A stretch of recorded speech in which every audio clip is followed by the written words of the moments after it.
Jim Thorpe's resume reads like a work of pure fiction. So he's in the Pro Football Hall of Fame. He's in the College Football Hall of Fame. He got Olympic medals for the decathlon and the pentathlon. That's not even just running. That's like, you know, the discus and the hurdles and all of these things. He's the greatest at I thought I was an athlete, Lindsay. Thorpe finished his Major League Baseball career with the Boston Braves in 1919, where he played alongside an outfielder named Les Mann. He invented this particular projector so that he could roll it, slow it down, stop, back it up, see how he's working his foot like this without burning the film. So are you telling me that this is the first instructional baseball video out there? In other words, he was the DOMO. But how does OG train off? You know, sitting beside Mike in the clubhouse, he's a huge card guy. Just watching him go through boxes and boxes of cards, I kind of got a little bit of the itch. You rip a pack and you just kind of get what you get and see what you see. Yeah, so see what we got. Jose Ramirez. Ready for Alta. Look at this one here, Joe. This is... Injured? Dial Pound Law. Morgan & Morgan, America's largest injury law firm. Proud partner of the Chicago Cubs. Morgan & Morgan, 332 South Michigan Avenue, Chicago. Cubs and the Mets from Citi Field coming up in just minutes. It was a scheduled 6:10 start, expecting now a start for about 6:20. So just a 10-minute wait till we get back to baseball for the Chicago Cubs, who are 40-37 on the season. The New York Mets 34-43 on the year. Time now for Who Are You Banking On? Sponsored by Busey Bank. Building business growing well since 1868. I'm banking on Matt Shaw to have success tonight against the right-hander. Again, our pitching matchup sponsored by Ziegler Subaru of Kenosha. Enjoy the laid-back experience of Ziegler Subaru of Kenosha. That right-hander for the Mets, Kodai Senga, having a rough go at it this year, 0-5 with a 9 ERA. The Cubs will give the ball to Edward Cabrera, 4-4 record, a 5.21 ERA. Some overnight oats right before the game. My teammates look at me like, what are you doing, dude? My mom's cooking, probably. She makes some good. She's got a tuna fish casserole. That's pretty good. Okay, I went 5 for 5. I need to eat the same thing. Last time, Saturday, I ate arepa with eggs, and then next day, I got to eat arepa with eggs. So my mom make it for me, and then when my mom is with me, everything's good. I save a lot of money. Estamos lindo. Te encantan los jugadores. Te encanta el juego. ¡Y se fue! Ahora puedes ser el dueño de grandes momentos del béisbol. MLB Auction te permite participar en la subasta de bates, bolas, jerseys autografiados y más, con artículos de tus equipos de grandes ligas favoritos, leyendas y jugadores agregados toda la temporada. Cada artículo es autenticado por MLB para asegurar que lo que llega directamente a tu hogar es original. ¿Quieres una parte del juego? Visita auctions.mlb.com. Oh, and it hit Trout right off his right side. He dismisses the athletic training staff, says he's okay. In between innings. Wow. Look at Bassios. It says knuckling. Tell you what, you know why they're mascots. They swung and missed at that thing about 100 times. Look out, fellas. A nice job protecting the bullpen. What a wild turn of events there. It's going to be an out on Nasim Nunez on one of the wilder plays you will see. This ball sent into left center. Jake Myers. What a catch. What a catch by Jake Myers. He had a long way to go. 7 innings, no earned runs, 3 hits, 9 strikeouts for Nolan McLean. What an outing. Gone! Pete Crow Armstrong with a home run down the line. Pete Crow Armstrong has now homered in all 3 games this series. Tyler O'Neill goes skyscraping at the right field fence to rob Raleigh of at least 2 bases, maybe 2 more. I think he pulled it back. Yeah, he did. Take strike 3. A new career high. 12 strikeouts for Kyle Bradish. One of the great performances we have seen this season by an Orioles pitcher. A 2-out base runner and a guy with some speed as George Springer comes up. Springer hits it a long way to left, and it's gone! Career home run number 300 for George Springer. Congratulations, George Springer. What a way to do it. An absolute no-doubter. Statcast says 438 feet. And a big smile on his face as he is circling the bases. It is 6-1. And here's Will Smith, a chance to hand out a present on his birthday. Smith drills one, left center field. It is gone! Number 16, time and again in clutch time. Pitching change for the Diamondbacks after some birthday and bobblehead night magic from Will Smith. From down one to up one. How can you go from a South Carolina trailblazer through a tour of the Far East to a Venezuelan's bid for perfection in the Motor City? Find out on Hall of Fame Connections.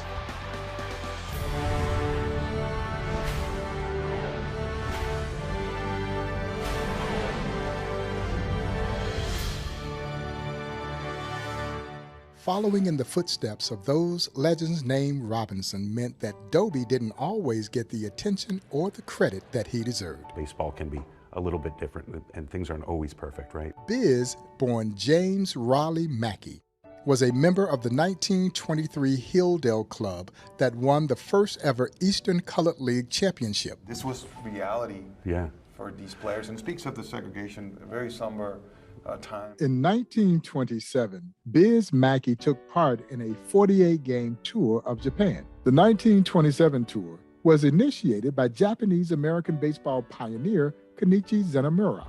Years later, during World War II, Zenemura was forced to sell all his belongings and relocate to the Gila River incarceration camp.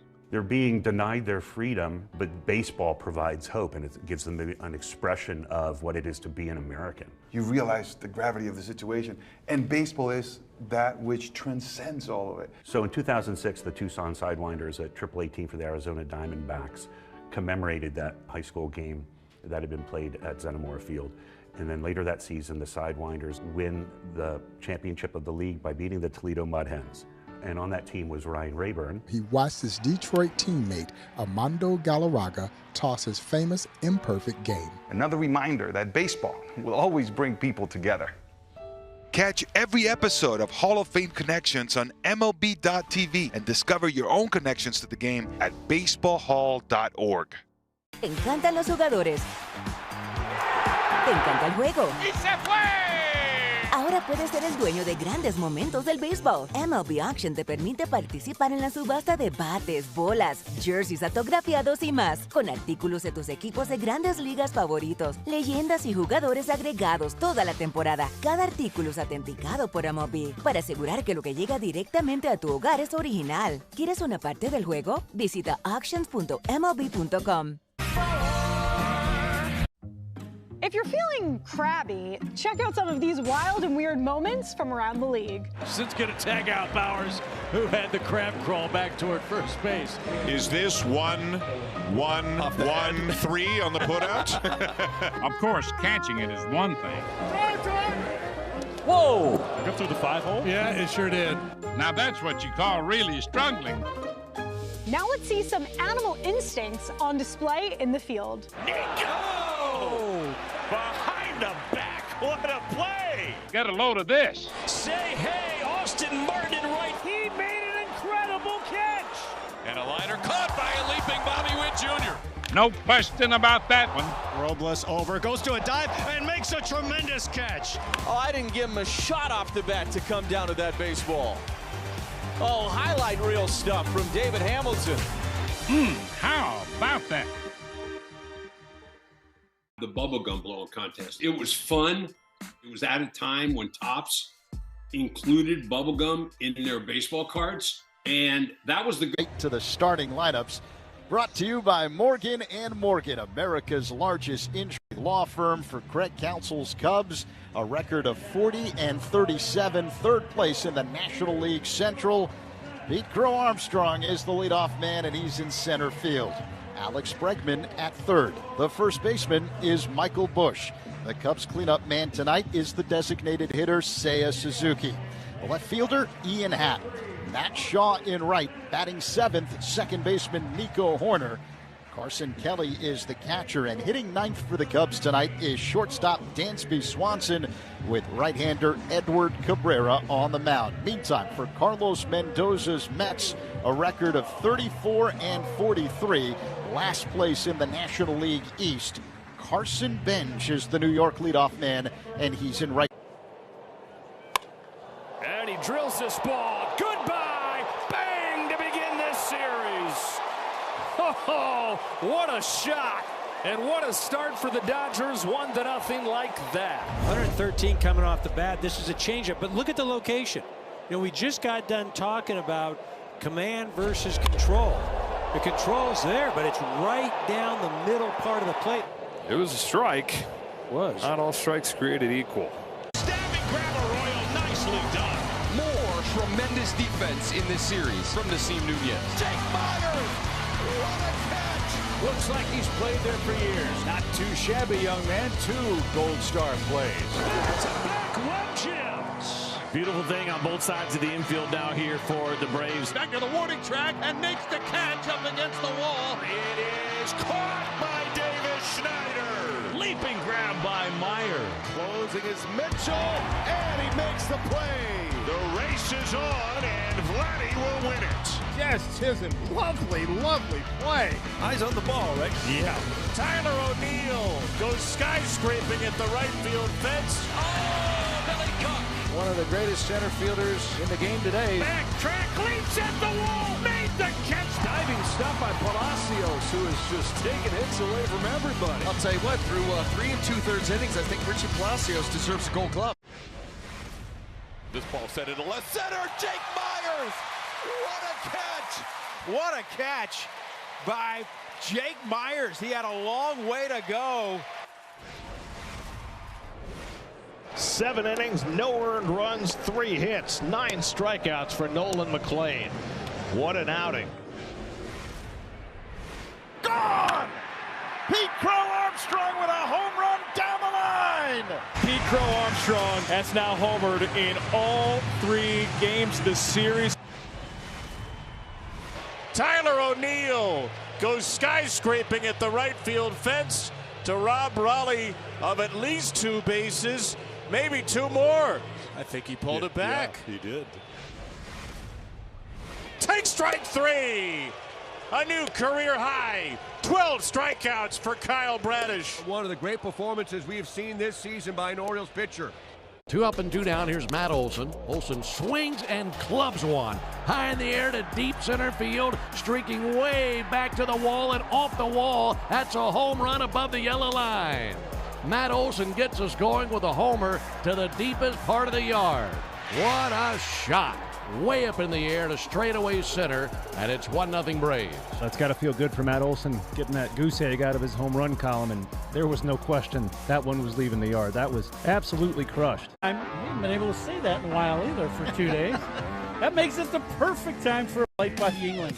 Just 2.6 carbs and 95 calories, packed with flavor. Flight is the next generation of light beer from the oldest brewery in America.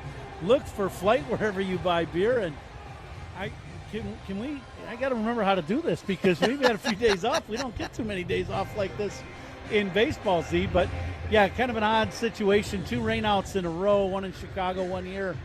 And now Cubs back on track here. We're going to play a lot of baseball here in the next 3 days. It's been a while. You're exactly right. How long? Well, the last time the Cubs had back-to-back games rained out, 2018. And according to Cubs historian Ed Hartig, the last time the Cubs had consecutive games postponed because of weather in 2 different cities, 1986. Wow.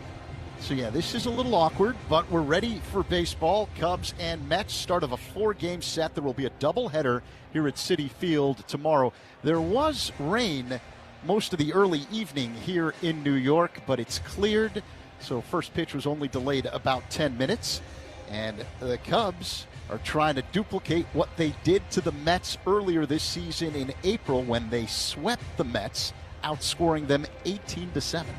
Yeah, the Cubs offense was doing its job. The Mets came in, and Cubs just played good baseball, and they were really on a roll. So what you're hoping for is for the Cubs to continue, and keep swinging the bats. I think they really with all this baseball that we're going to play in the next few days, Cubs offense needs to do the job, and so does the starting pitching.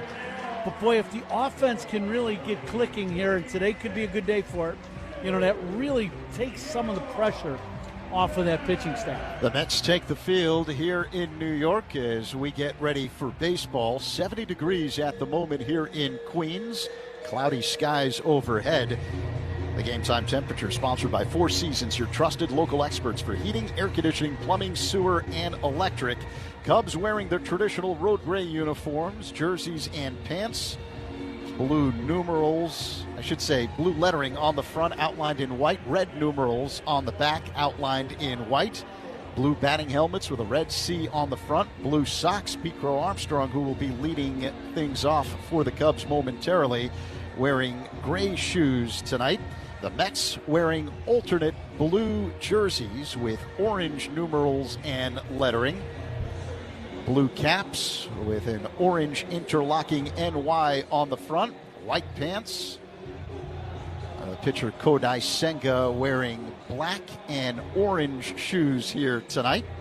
The uniform descriptions are sponsored by Benjamin Moore. On the field or walls of your home, the right team and colors make all the difference. Official paint of the Chicago Cubs. All right, let's talk some baseball, Coom. Kodai Senga, the Mets pitcher, 33 years old, 6'1", 202 pounds, and he has had a difficult time this season. 0-5 with an ERA of 9 in 6 starts. He returned from the injured list last time out last week in Cincinnati after missing nearly 2 months with spine inflammation. Went just 4 innings, 4 runs on 2 hits, 4 walks, 5 strikeouts, but he did throw 82 pitches in that game. Yeah, and it's one of those things for him, when you start looking at his numbers, and let's say the last 3 or 4 starts, very short starts, a lot of pitches all around the strike zone, has not been able to attack in the split finger, which is best pitch, has not had command of it. So, when you don't have command of your best pitch, your put-away pitch,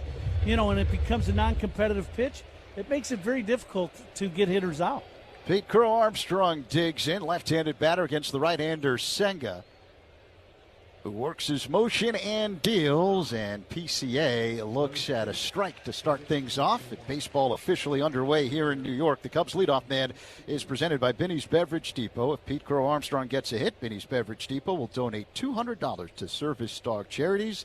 If you can't find it at Binny's, it's probably not worth drinking, as PCA swings and misses. And a fastball from Senga. So the count is 0-2. PCA riding a 23-game on-base streak, and that just scratches the surface of how good he's been. As PCA waits for the 0-2, Senga delivers a swing and a miss, strike 3.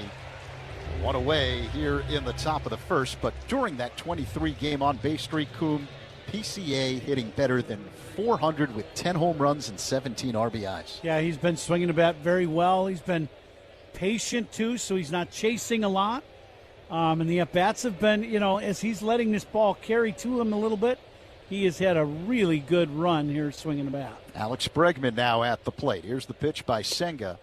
It's up high for ball 1. I think you kind of surprised him. Senga went with 3 fastballs in a row, 1 in the middle of the plate and the next 2 at the top of the zone, and he wasn't expecting that. Senga kicks and fires, and Bregman takes a strike. So the count is 1-1. Bregman over his last 11 games hitting nearly 300, a .297 batting average with 1 home run, as he tries to get things on track here. Here's the 1-1. That one's in the dirt. 2 balls and a strike, the count on Bregman.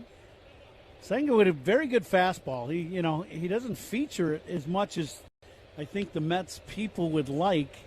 But a very good one. He's in that high 90s range, so he can buzz it up there with the best of them. That's for sure. Senga works on the third base side of the rubber. The pitch, swing and a miss. 2-2. That was another fastball. Yeah. 98 miles an hour is where the fastball has been. Speed gun powered by Xfinity.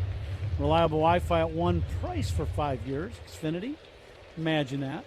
We've seen 1 breaking ball so far 3 pitches to Pete, and now 4. 4 to Bregman, 1 breaking ball. Bregman waits for the 2-2. A long set by Senga. Now the pitch. And this is popped up right side on the infield, right near first. It's Young behind the bag, straddling the line, makes the catch in foul territory for out number 2 as Bregman is retired. Well, maybe, the lack of success for Senga here as of lately, he's kind of seeing the light a little bit and trying to establish that fastball, because he has certainly showed that here in the first 2 hitters. Michael Busch stands in, left-handed batter. 2 down here in the top of the first, just underway. Cubs and Mets are scoreless. Opener of a 4-game set. The pitch. Busch fouls it back out of play. Second deck here at Citi Field. The count is 0-1. Busch riding a 25-game on-base streak, but Coom, over his last 6 games, he's dipped 4 for 22. It's a batting average under 200. Now, Michael took a good rip at that first fastball. See if he gets another heater here and can do something with it. Here's the 0-1. That one is low. 1 ball, 1 strike. If you had 2 unexpected days off in the middle of a season back when you played, how would you use that time to make yourself better at baseball? Well, I just think, at the end of the day, at this point of the season where we're closing in on the halfway point.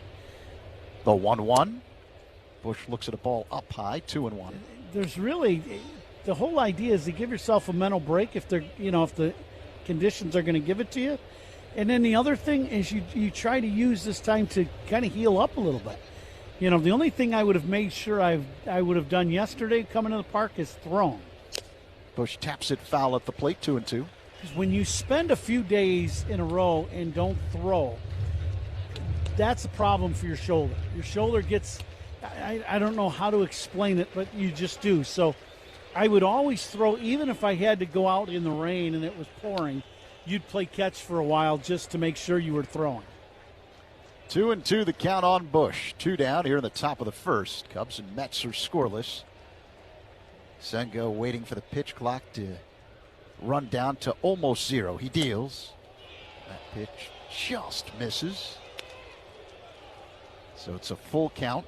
That was a good forkball. That one was just off the plate away. That one had Michael Busch fooled, but just missed off the plate.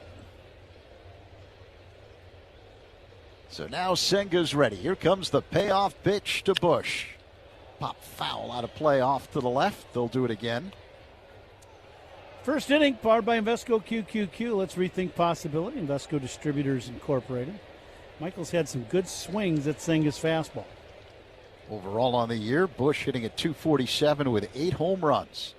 Crowds the plate, hits out of a crouch from the left side. Senga, the right-hander, sets above the belt. He deals. Swing and a miss, strike 3. Got him with a fastball. Cubs go down in order in the top of the first. Middle 1, no score in New York. Cubs and Mets on the score in the Northwestern Medicine Cubs Radio Network. This is your home for every pitch of Cubs baseball.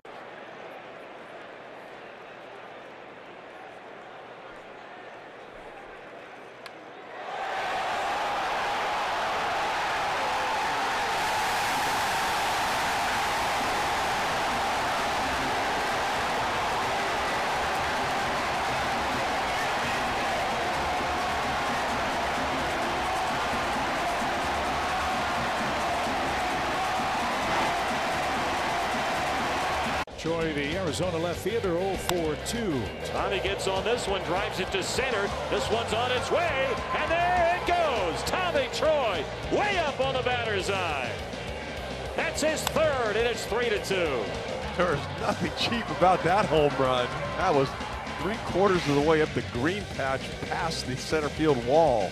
Blast. He got a fastball right down the middle at 98 and just turned it around. That was no cheapie. Puedes ser el dueño de grandes momentos del béisbol. MLB Auction te permite participar en la subasta de bates, bolas y jerseys autografiados, con artículos de tus equipos de grandes ligas favoritos, leyendas y jugadores. Visita auctions.mlb.com.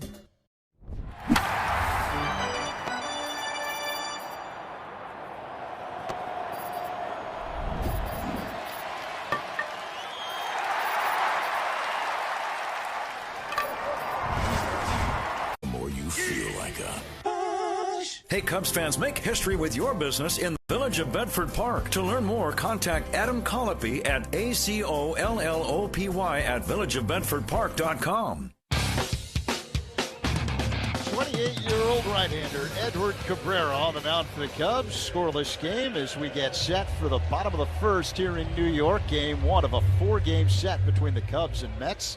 Carson Bench, left-handed batter, will dig in for New York.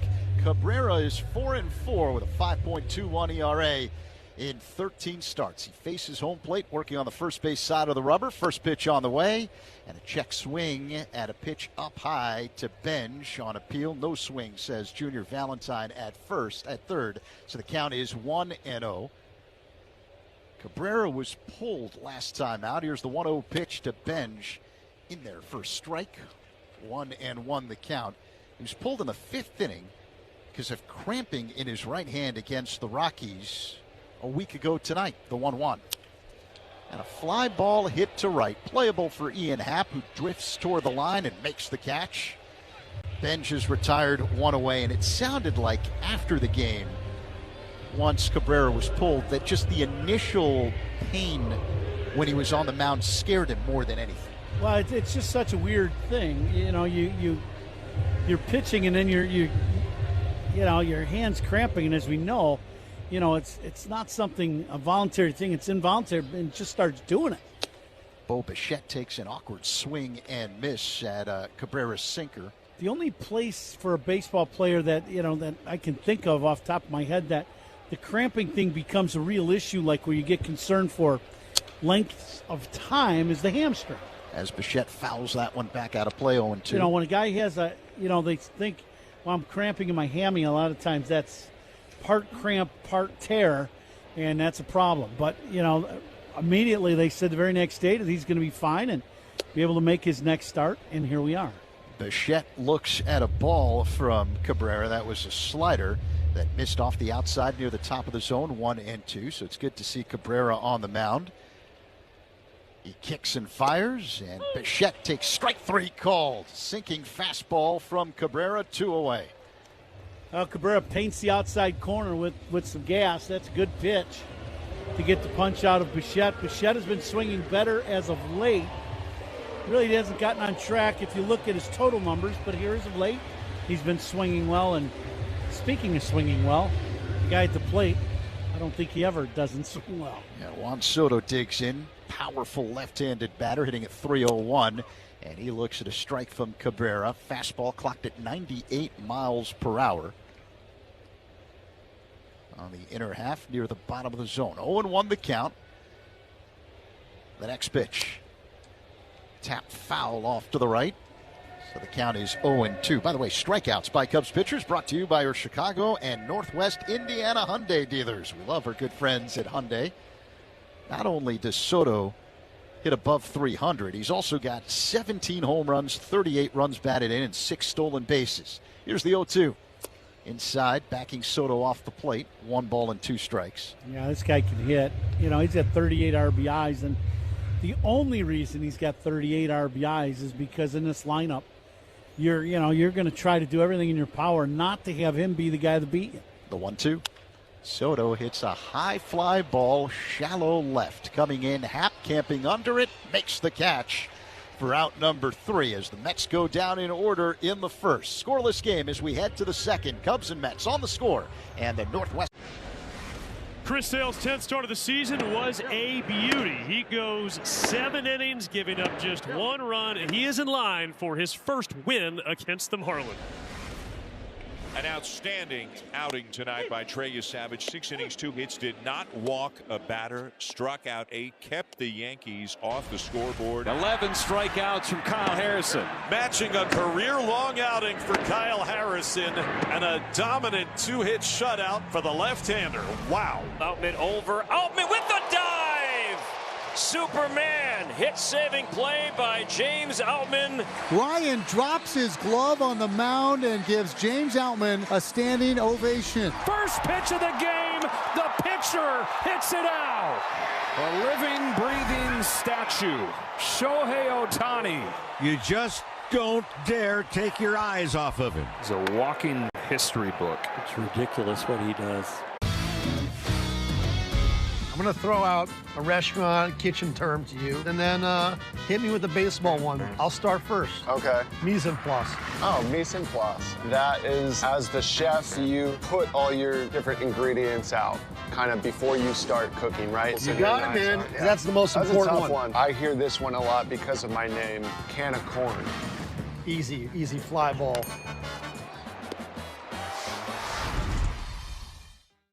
Puedes ser el dueño de grandes momentos del béisbol. MLB Auction te permite participar en la subasta de bates, bolas y jerseys autografiados, con artículos de tus equipos de grandes ligas favoritos, leyendas y jugadores. Visita auctions.mlb.com. Visit BenjaminMoore.com today. The second inning is brought to you by Glass Wines, delivering crisp, refreshing flavors that hit every time. Cubs and Mets are scoreless as we begin the top of the second in New York. Seiya Suzuki stands in against right-hander Kodai Senga. High leg kick and pitch, and Seiya looks at strike one. A sinker from Senga. Seiya on the year hitting at .269, 10 home runs, 31 runs batted in. But remember, he missed a few weeks at the beginning of the year, recovering from that knee injury from the World Baseball Classic. And the 0-1. Off the outside, 1 ball, 1 strike. This guy's throwing bullets up there. He is determined to throw the fastball. This is a very, very conscious effort to establish throwing his fastball. Another long set by Senga, and the 1-1. Up high to Seiya. 2 balls and a strike. Feel like a Bosch prediction brought to you by Bosch Power Tools. Feel like a Bosch. Now, we have been in New York now for a couple days. Day and a half, really. Haven't played a lot of baseball. Senga deals inside to Suzuki, 3-1. Now, for you folks who may not know, this is Zach Zaidman's hometown, New York. And you I feel like you should be the Bosching guy today, seeing we're in your hometown. It's on me, huh? Here comes the 3-1. Seiya, check swing and a pitch off the outside, did not offer. Ball 4. Suzuki draws a leadoff walk here in the top of the second. It'll bring up Ian Happ. So there you go. Senga, 2 non-fastball, 1 sinker, but not even, it's 6 miles an hour short of the fastball. And then the cutter away, and he walks his first guy. And that has been his Achilles heel, is a lot of walks and his innings pitched. Ian Happ, switch hitter, batting from the left side. The pitch fouled back off the screen by Happ. 0-1 the count. To your point. So you Boschish? Oh, you're going to give me a stat. Yeah. We still have to do the game. This is important. It's off your point. Senga, a 15% walk percentage. Yeah. And the Cubs lead all of baseball with 339 walks after Seiya was issued that free pass. Happ waits for the 0-1. Another long set, and the pitch is low. So 1 ball and 1 strike, and one more business-related issue here. Walks of Cubs batters, sponsored by It's Not a Game, Illinois.com. Reminder, a walk is free, a DUI is not. Drive sober or get pulled over. But my prediction has to do with Cubs pitcher Edward Cabrera. Okay. Senga sets right above the belt and deals. Low and inside to Happ, 2-1. I think Cabrera bounces back, and we're going to see him have his best outing since coming off the injured list with that blister. This is going to be the 4th outing since then, and I'm expecting a quality start from Cabrera tonight. Okay. Suzuki at first, no one out here in the second. The 2-1. Happ swings, line drive, base hit in the left center field. Suzuki rounds second, but he'll hold there. Ball quickly retrieved by Ewing in center to get it back to the infield. But now the Cubs in business, Coom. Men at first and second, no one out. And red hot Matt Shaw due up. All right, let's pitch to Ian. Up and in, hits it. Actually gets the head of the bat out to it and hits it off the end of the bat and just kind of dumps it in short left center. Hit it okay, but perfect location, kind of in that no man's land. And now the Cubs need a big swing of the bat from Matty Shaw. Corner infielders are in with Shaw at the plate. Righty-righty matchup. Men at first and second for the Cubs. The pitch. Shaw swings and pops it foul out of play. Just to the left of us. 0-1 the count. Over his last 8 games since coming off the injured list with that bad back, Shaw hitting .292 with a home run, 7 RBIs, and a very impressive .954 OPS. Suzuki at second, Happ at first. Here's the 0-1. Oh, it hit Shaw. Fork ball. Got away from him. That's what we were talking about earlier, is the fork ball has just escaped him. You know, it's they're non-competitive pitches, and he either spikes it in the ground. That one, you know, that missed the strike zone by 4 feet, and that one hits Shaw in the middle of the back. I mean, that's way off from the strike zone. So time called. Mets pitching coach Justin Willard heads to the mound along with an interpreter to talk to Kodai Senga. Cubs have the bases loaded here in the top of the second. No one out. Nico Horner will dig in for the Cubs. Senga was known in Japan during his playing days at Fukuoka for what's called the ghost fork. It's that fork ball that you talked about. He was 87-44 with a 2.59 ERA, a 3-time All-Star playing in Japan, 5-time champion. And his major league career got off to a good start when he made his debut.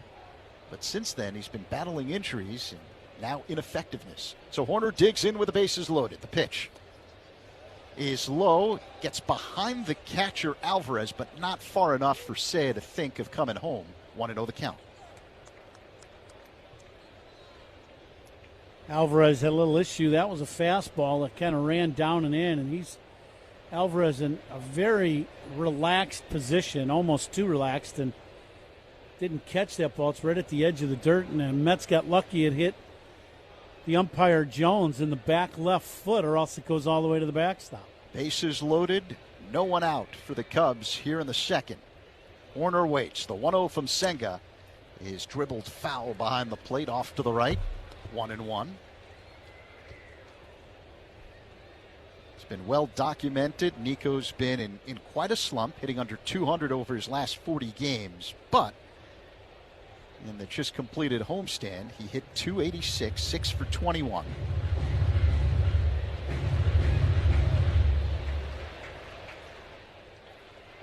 Righty-righty matchup. Another long set by Senga. The pitch. Nico swings and fouls it back out of play. 1-2.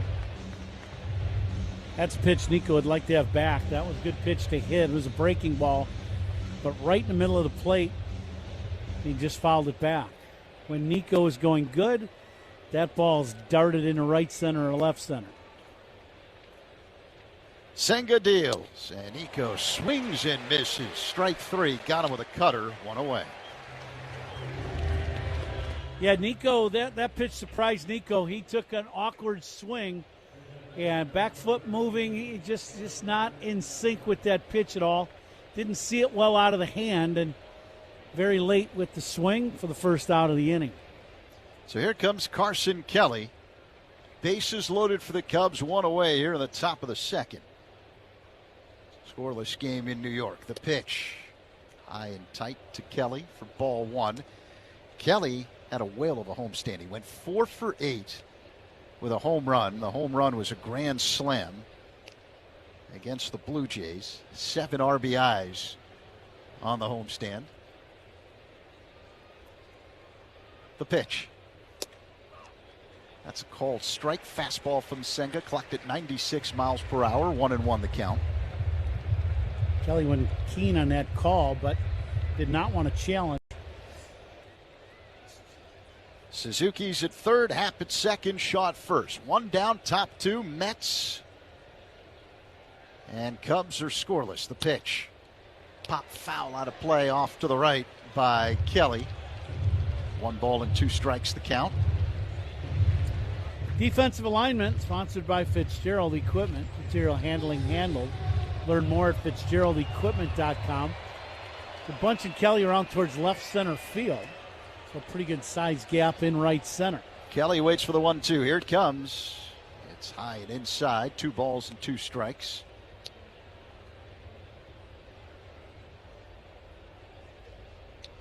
On April 17th, the Cubs rocked Senga for 7 runs in 3 1/3 at Wrigley.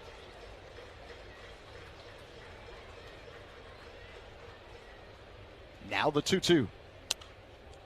This is fouled back out of play just to the right of us. So they'll do it again.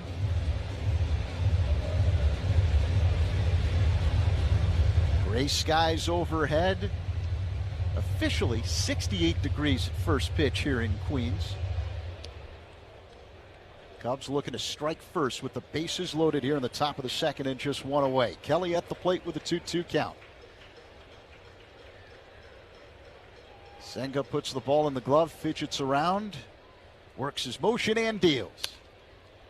And a pop fly out of play off to the right. So Kelly battling Senga here in the second.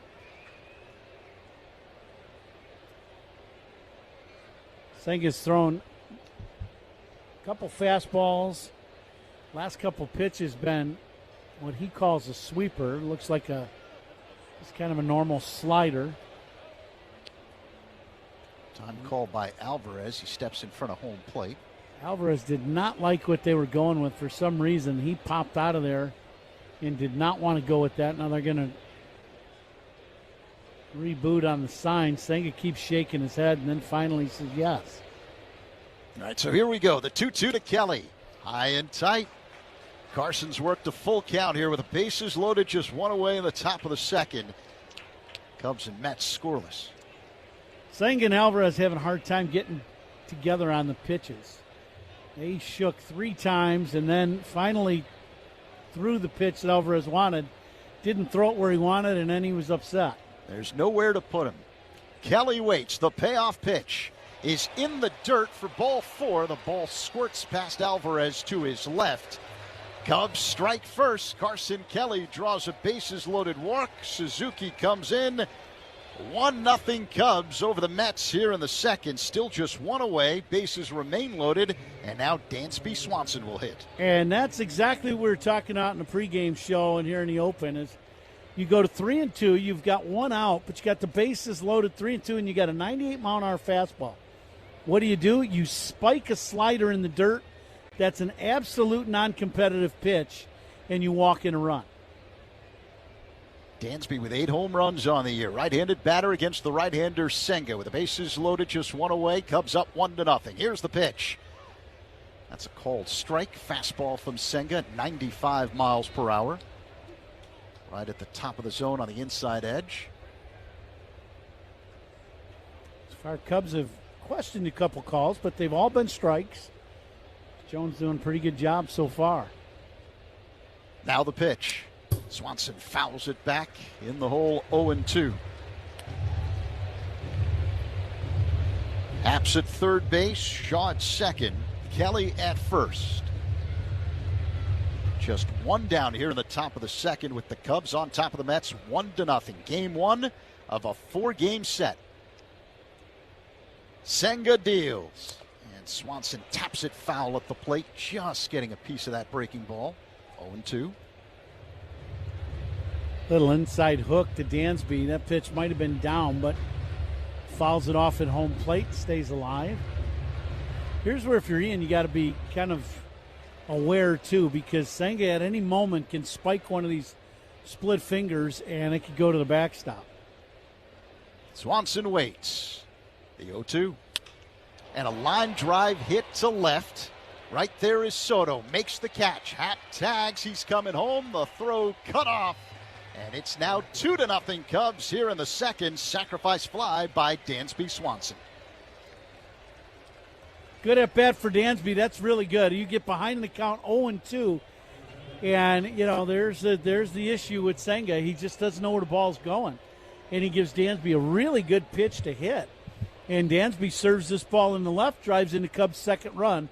So good situational baseball by the Cubs. A walk by Kelly with the bases loaded, and now Dansby on sacrifice fly. So 2-0 Cubs. Men at first and second for the Cubs here with 2 away in the top of the second. And Pete Crow Armstrong will hit for the second time tonight. He struck out swinging to lead off the game. Beatty, the third baseman, playing in wide of the bag. Senga delivers. And PCA looks at a ball off the outside. Forkball that missed. So 1-0 the count. Yep. PCA, by the way, has 10 home runs in his last 23 games. The pitch. And a high fly ball hit to deep right center field. Going back is Benj, looks up, gone! 3-run home run for Pete Crow Armstrong against the team that drafted him. And the Cubs have blown things open here. It's 5-0 Cubs here in the second. For Crow Armstrong, that's his 17th home run of the year. It leads the team. Now Pete gets a pitch to hit. We were talking about Senga and, his lack of being able to throw the ball where he wants. After all the fastballs, this is a fastball center cut right down the middle, and Pete deposited it in the bullpen in right center. A 409-foot blast for PCA. Alex Bregman at the plate and looks at a strike. A slow-moving breaking ball that spun into the zone from Kodai Senga. So now the on-base streak at 24, and during that time, Pete hitting better than 400 with 11 home runs and 20 RBIs. Bregman swings and pops it foul out of play over our heads. 0-2.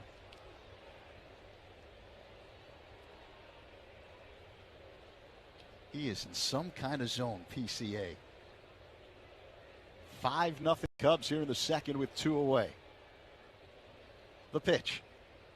Swing and a miss, strike 3.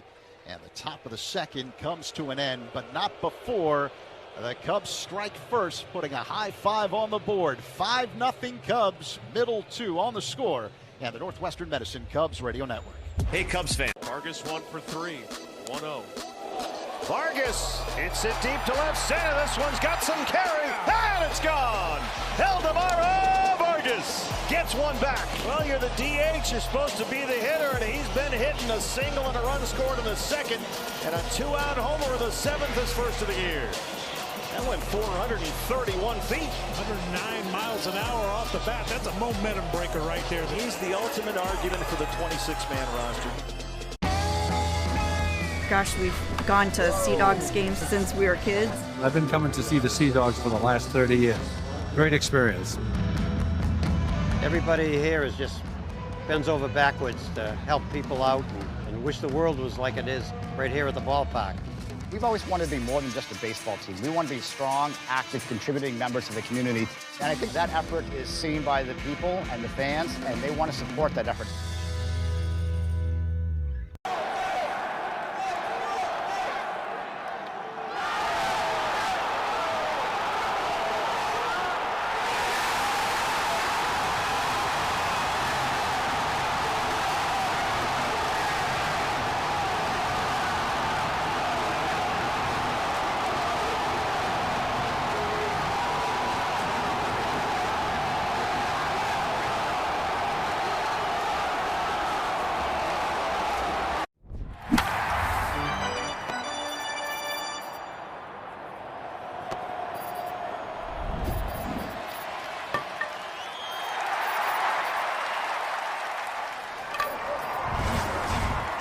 Federally insured by NCUA. On Friday, July 17th, the Cubs take on the Twins at 7:05 in the evening. Up to the first 5,000 early arriving fans of the Budweiser bleachers, 21 and older, receive a Cubs 1940s, 1950s replica jersey presented by Budweiser. Be sure to arrive early. Bottom 2, 5-0 Cubs. Jared Young leading things off for the Mets, and he looks at a strike from Edward Cabrera. 0-1. Cubs scoring all 5 of their runs in the top half of this frame. The big shot, a 3-run homer by PCA as Young looks at a ball low and inside. When Cabrera is right, what's right about Cabrera? The pitch. A one-hopper off the glove of Cabrera. Now he fields it and throws to first in time to get Young one away. Looked like for a moment Cabrera could not tell where that ball was. Did it hit him in the body? Well, one hopper hits him right in the midsection. Not quite sure. The ball drops down right between his legs. And then as the slope of the mound lets the ball roll out in front of him, he makes a play and throws to first. But he's hurting. That ball, I think, got him right on the inside of the left leg, in that meaty part of the leg, and that's going to hurt. Manager Craig Counsell and trainer Herman Sunsin taking a look at Cabrera. He's hopping up and down on the mound. Cabrera is playing with the rosin bag, and they're going to have him throw a practice pitch here. That one was hit sharply on one hop. He didn't get the glove to it. I believe it got all leg, right in that inside, kind of that fatty part of the inside of your leg, I believe. Now we're getting a second look here. Yeah. Oh, yeah. That'll leave a mark. And he's going to stay in the game. One down here in the bottom of the second. Cubs up 5-0. A.J. Ewing will hit. Rookie center fielder for the Mets. Left-handed batter.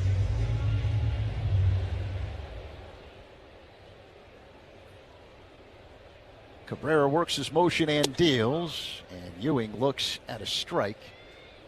A sinker from Cabrera. The count is 0-1.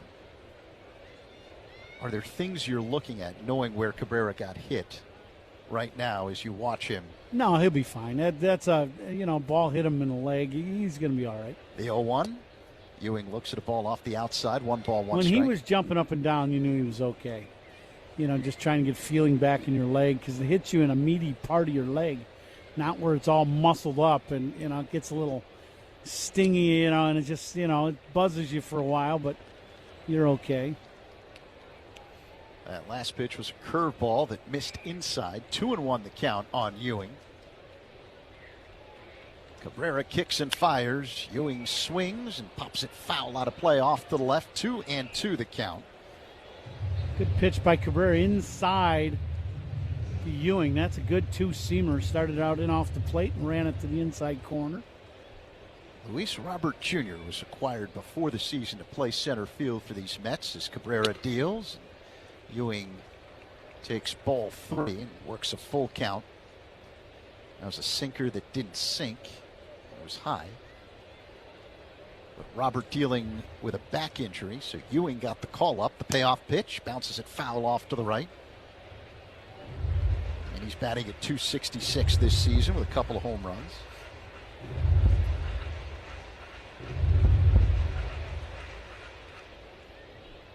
Five nothing Cubs with 1 down in the second. The pitch. Ewing fouls it back out of play. Count remains 3-2. So we started off the inning. I asked you, when it comes to Cabrera, when he's right, what's right about him? Because it's been a while since we saw Cabrera at his best. And a high fly ball hit to shallow right, racing in Shaw, dropping back Horner, and it's Horner, the second baseman, who makes the catch. 2 away. Well, I think for Cabrera, when he's going really well, it's command. Because there's nothing ever wrong with, pitches. He's got great stuff. Great fastball, in the high 90s.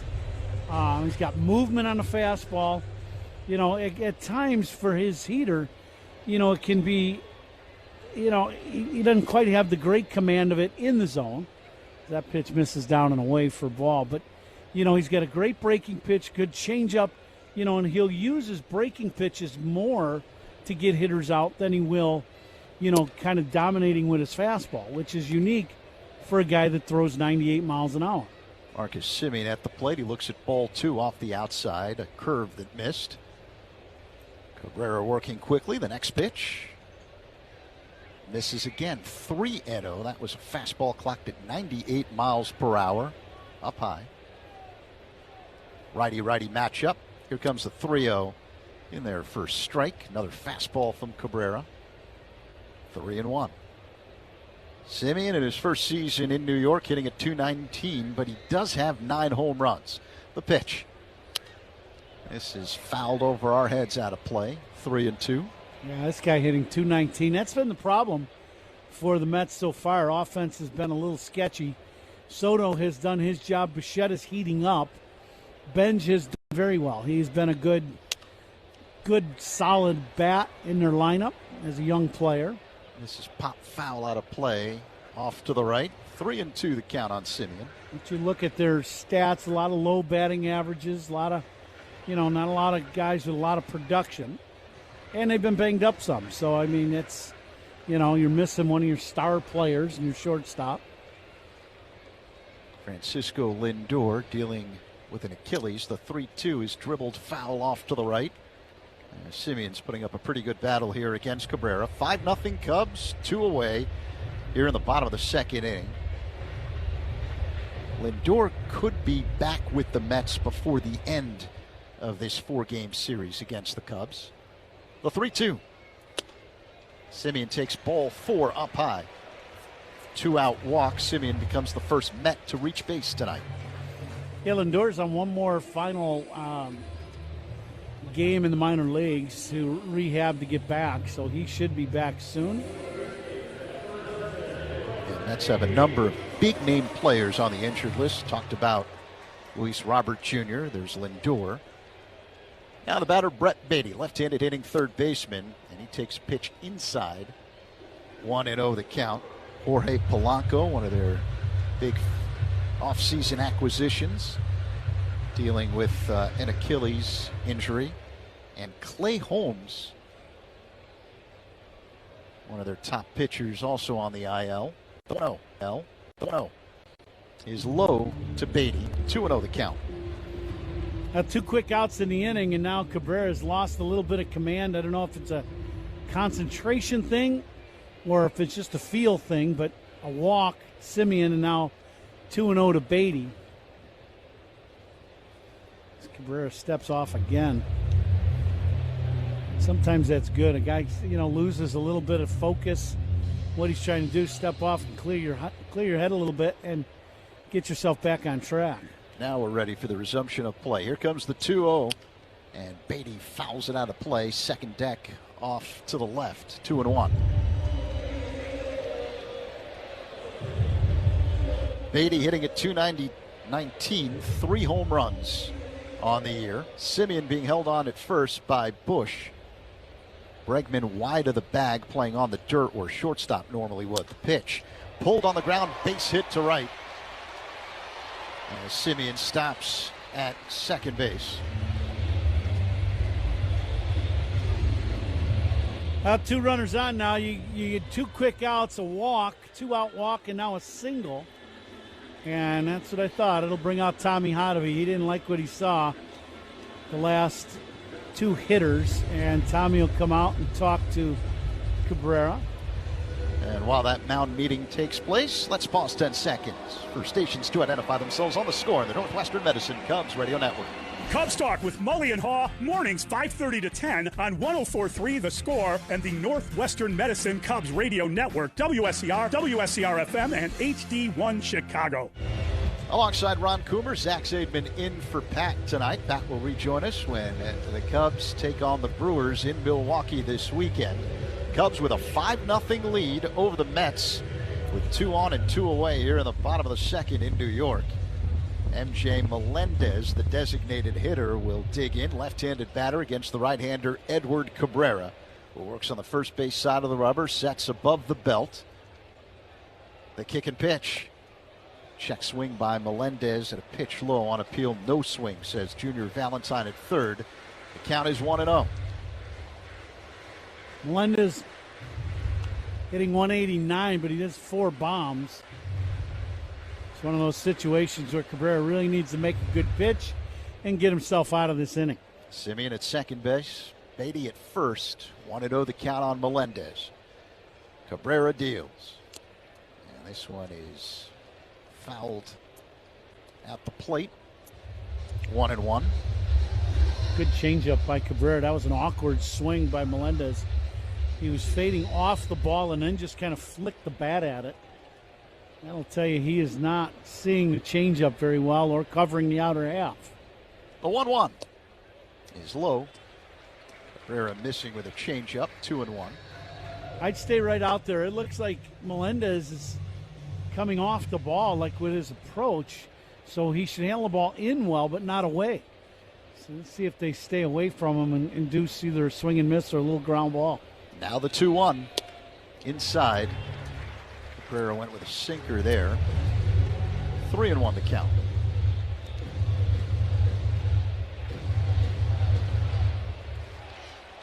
Cabrera unsure of the count.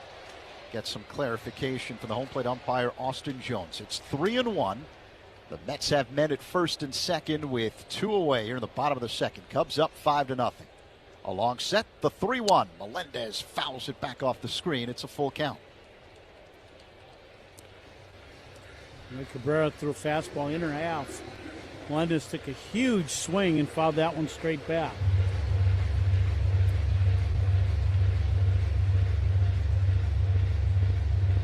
A lot of noise from the speakers here at Citi Field, but the crowd has been relatively quiet. Not a big crowd tonight here in Queens. It did rain in the early evening prior to the start of this one. Cabrera peers in, acknowledges the sign from Kelly. 2 on, 2 away. Now the payoff pitch. Up high, ball 4.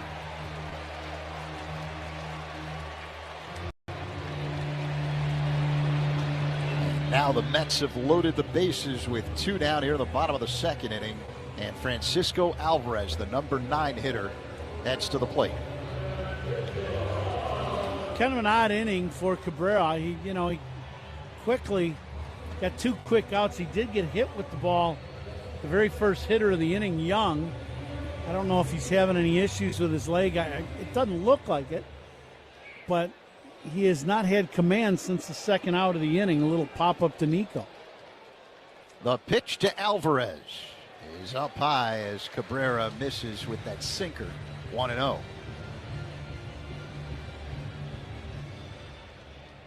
Alvarez has always hit well against the Cubs, a .354 batting average. The 1-0 delivery. Foul back off the screen, 1-1 on Alvarez. He was trying to launch one there. He got a high fastball, and he was looking to hit that ball into the second deck here at Citi Field. Alvarez with 5 home runs this season. Stocky, powerful right-handed batter.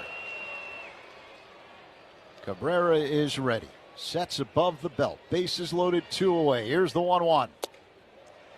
And that missed. Slider off the outside. 2-1. Alvarez with that big upshoot swing.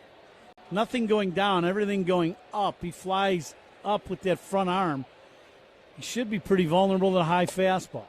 Alvarez swings and misses at a slider. It's 2-2. That was a good pitch. That's the best slider he's thrown so far today. That one had bite on it going away. Alvarez pulled off that ball terribly, missed it by a lot. Let's see if Cabrera can work out of the jam. The pitch. Alvarez swings, line drive, base hit in the left center field. 1 run is in. Here comes another. Racing to third base is Melendez. He slides in safely as the throw goes to second base. 2-run single for Francisco Alvarez. And it's now 5-2 Cubs over the Mets here in the bottom of the second inning. That's another slider, but this one's more in the middle of the plate. And it's up probably about mid-thigh, and Alvarez smokes this ball into the gap. That splits the plate. It's a pass Dansby and drives in a couple. So the tying run now at the plate for the Mets in Carson Bench. 2 away, men at the corners here in the bottom of the second inning. Cabrera delivers, and Bench looks at a ball up high, 1-0. Cabrera was in control at the start of this frame, retired the first 2 batters, and then it's fallen apart. The pitch is low. It's now 2-0. A walk to Simeon, a single by Beatty, a walk to Melendez, and now a 2-run single to Alvarez. 2-0 the count on Bench. Bregman asking where to play, and he drops back wide of the bag. The pitch fouled out of play to the left of us. 2-1. The Bench took a big rip at that fastball in the middle of the plate. Bench with 9 home runs Flat out to Ian Happ in the first.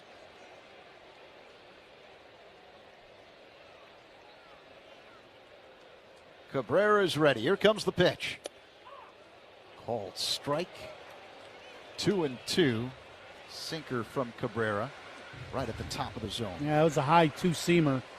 Right at the top of the zone. Inside, just underneath his hands. Good pitch. Cabrera delivers.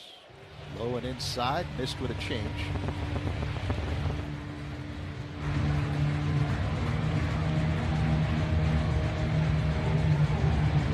Melendez at third base, Alvarez at first. 2 away here in the bottom of the second. 5-2 the score. Cubs on top of the Mets. But New York continues to threaten. Cabrera shakes off Kelly. Now they agree. Here comes the payoff pitch. Inside to Benj, ball 4. And once again, New York has loaded up the bases. Well, he threw a couple strikes, one literally right down the middle like a bullseye. And now you got to make sure you got to make some good pitches, because the one thing about Bichette, if you throw the ball in the middle of the plate, you know, he's going to be swinging hard, and he sprays the ball because his barrel stays in the hitting zone a long time. Carson Kelly going out to the mound, and Cubs getting the bullpen going, and Jones just kind of followed him right out there. Didn't really give him much of a chance to talk to his pitcher. And Kelly talking to Jones and not really leaving quickly. And Kelly looking into the dugout. So here's the situation. 5-2 Cubs over the Mets. New York's got the bases loaded with 2 away. Mets have already scored twice in this frame. Bo Bichette at the plate, caught looking in the first. Cabrera needs something good to happen here. See if you throw a good slider and have Bichette pop it up. Here comes the first pitch to Bichette. It's in there for a strike. Fastball 97 miles per hour, 0-1. Right along the outside edge near the top of the zone. Righty-righty matchup. Cabrera deals. Bichette fouls it away out of play off to the right. In the hole, 0-2. Back-to-back two-seamers to Bichette. He fouled that one back. This one just up out of the zone. Great velocity. Still got, you know, the velocity's there, 97, 98 miles an hour. All right, so 0-2 the count. Let's see if Cabrera can nip things in the bud here with the bases loaded and 2 away. Now the pitch. Bichette, foul tip into the glove, strike 3. And Cabrera limits the damage. The Mets score 2 but leave the bases loaded after 2. It's the Cubs 5, New York 2 on the score in the Northwest.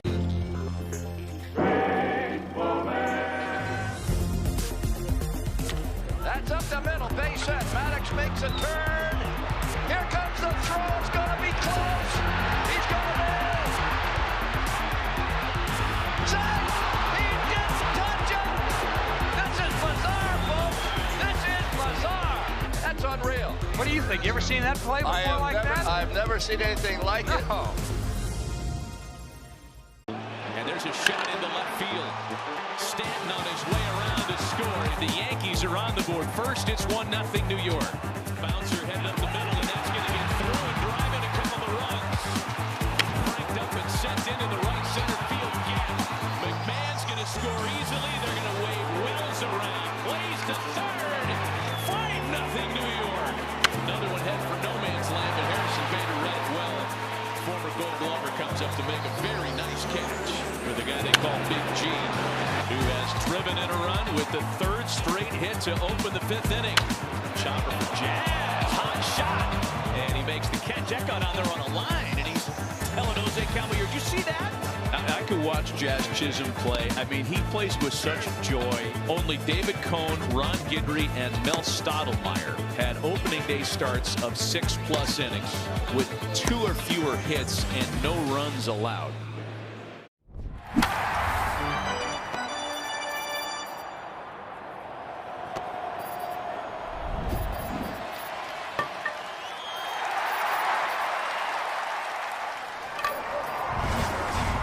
WSJ's 2025 rankings. See southwest.com/WSJ. 5-2 Cubs over the Mets here in New York as we get set for the top of the third. The third inning is brought to you by Consumers Credit Union, the people in your corner who stand up for you wherever you go. Pete Crow Armstrong, the big hit for the Cubs tonight, a 3-run home run in that 5-run second inning. Michael Busch will stand in to start the Cubs half of the third against Kodai Senga.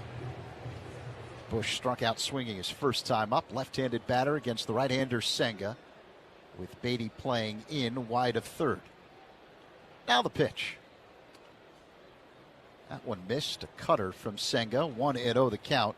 I would guess now Michael Busch has seen his pitches. He gets a good fastball hit here. He should be able to do some damage against this fastball. The 1-0. That was a sweeper that floated in the zone for strike. 1-1. Now a little slow hook. Looked like he took something off that breaking ball. Much slower breaking ball than we've seen so far. Senga deals, and Busch, check swing bouncer right back to Senga, who fields on a low hop. Underhand flip to first in time to get Busch one away. Now Busch, he didn't really get a fastball to hit there. He got a couple breaking balls. That last pitch looked like a little cutter. That one kind of fooled Michael as he checked swung and unfortunately put it in play. Now Seiya Suzuki will dig in against his countryman Kodai Senga. 5-2 Cubs with one down here in the top of the third, the opener of a 4-game set. Seiya walked in the second and scored a run. Power versus power here as Senga works his motion and deals. Seiya looks at a ball up high, 1-0. Suzuki, the Cubs cleanup man tonight, and cleanup hitters for the Cubs sponsored by Chicagoland's appliance leader, Grand Appliance. Get your all-star Samsung kitchen today at grandappliance.com. And now the 1-0. Inside to Suzuki, 2 balls, no strikes. Third inning brought to you by Consumers Credit Union, people in your corner who stand up for you wherever you go. Consumers Credit Union. Senga deals. The 2-0 delivery is a called strike cutter. It found its way into the zone. 2-1 the count. Right along the outside edge. We've got to play the Binny's Beverage Depot attendance game. If you can't find it at Binny's, it's probably not worth drinking. The 2-1. Swing and a miss by Seiya. And a fastball. 2-2. Well, we're in your hometown. What do you got? As I said earlier, I don't think it's a big crowd. I'm going to go 27,000. And the 2-2. Misses. That was the forkball from Senga. And it was off the inside. Seiya's worked a full count, 3-2.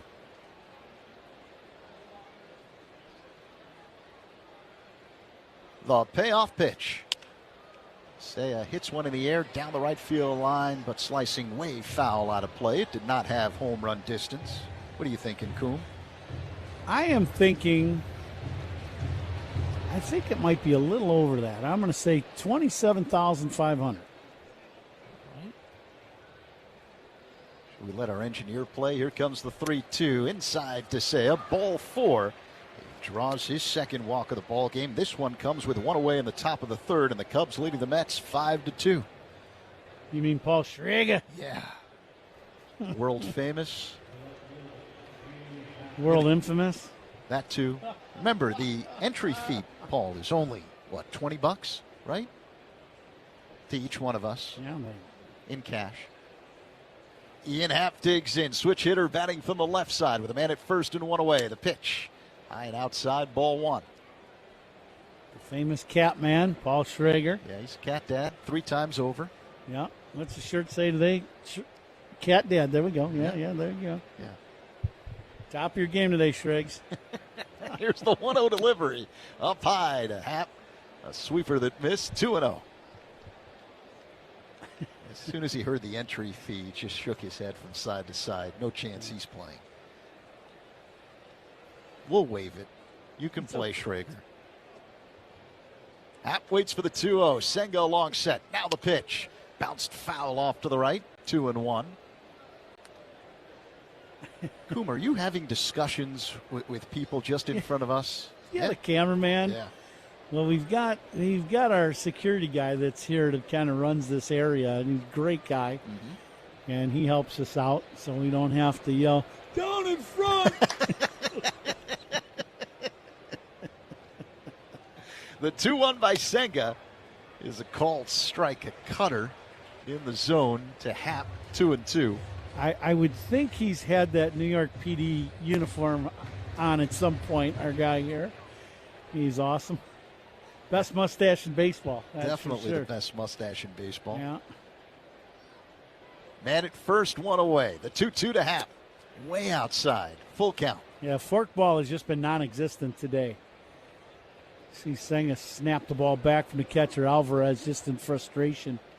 So if you're a hitter, you almost eliminate the split. You look fastball, breaking ball. And if he starts throwing the split for a strike, that forkball, then you got to start, accounting for it. But right now, I think he's thrown one forkball so far in 62 pitches for a strike in the zone. Another full count. Happ waits for the payoff pitch from Senga. Here it comes. He swings and pops it foul out of play off to the left. They'll do it again. Senga entered play with opponents just 4 for 29 against that forkball, but hitting better than 350 against all his other pitches. Yeah, he has not had the forkball today. He's just not able to throw it where he wants to at all. The 3-2. Happ swings and foul tips it into the glove. Strike 3. 2 away. High gas to Happer. This is just straight four-seam gas. Top of the zone might have been a little up. Happer chased it up out of the zone. So 2 down. Here comes Matt Shaw with Suzuki at first. We're in the top of the third. Cubs 5, Mets 2. Shaw waits. The pitch misses with a breaking ball. 1-0 the count. Shaw was hit by a pitch in that second inning. The inning where the Cubs scored 5 times.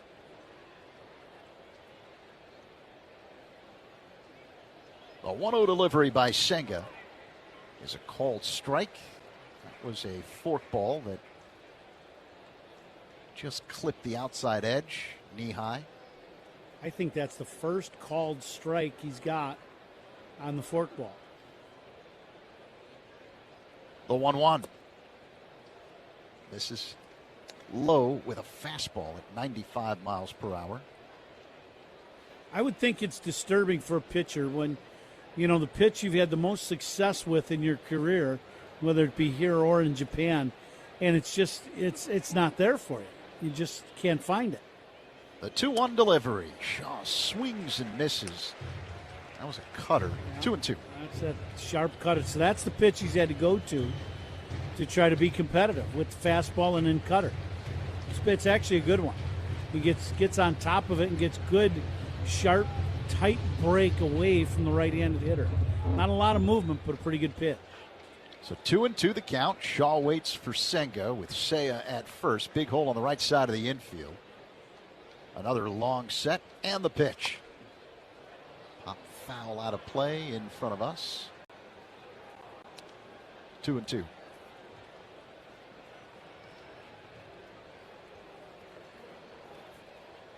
Sun beginning to set, but still plenty of daylight here in Queens. It's actually going to turn out to be a nice night here in New York. The pitch. Shaw hits a pop fly, foul territory, right side. Young, the first baseman, has the ball squirt off his glove along the railing of the Mets dugout along the first base line, and it rolls into the dugout. Cubs catch a break. No error on the play, but it's the ball that should be caught. Young does not get over to the side wall quick enough and drifts on this ball and then knows he's getting close. If he runs over knowing that the ball's getting close to the wall and gets there, he'd be able to catch that ball easily. But as he's moving towards the wall, the other thing is, didn't look like he got much help from his own bench, which is kind of odd. All right, let's see if Shaw can take advantage of some new life here. 2-2 the count. The pitch. Swing and a miss. Strike three. And a fork ball in the dirt. And that ends the top half of the third inning. Seiya stranded at first base. And there's a shot into left field. Stanton on his way around to score. And the Yankees are on the board. First, it's 1-0 New York. Bouncer headed up the middle, and that's going to get through and drive in a couple of runs. Cranked up and sent into the right center field gap. McMahon's going to score easily. They're going to wave Wills around. Plays to third. 5-0 New York. Another one head for no man's land, but Harrison Bader read it well. Former Gold Glover comes up to make a very nice catch for the guy they call Big G, who has driven in a run with the third straight hit to open the fifth inning. Chopper for Jazz. Hot shot. And he makes the catch. That got on there on a line, and he's telling Jose Caballero, did you see that? I could watch Jazz Chisholm play. I mean, he plays with such joy. Only David Cohn, Ron Guidry, and Mel Stottlemyre had opening day starts of 6+ innings with 2 or fewer hits and no runs allowed.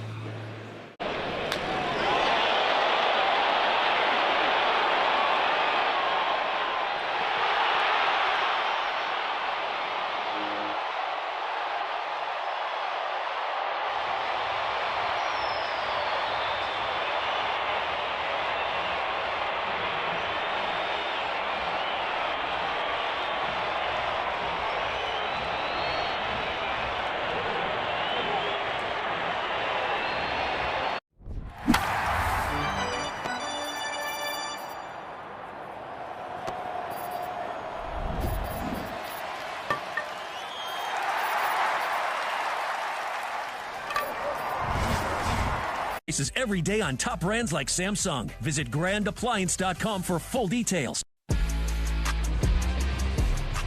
Getting set for the bottom of the third here in New York. Cubs leading the Mets 5-2. It's cloudy, 69 degrees. Time and temperature sponsored by Circus Sports. Sports betting the way it should be with no bet fees. Juan Soto at the plate. Edward Cabrera on the mound. And the first pitch misses a fastball.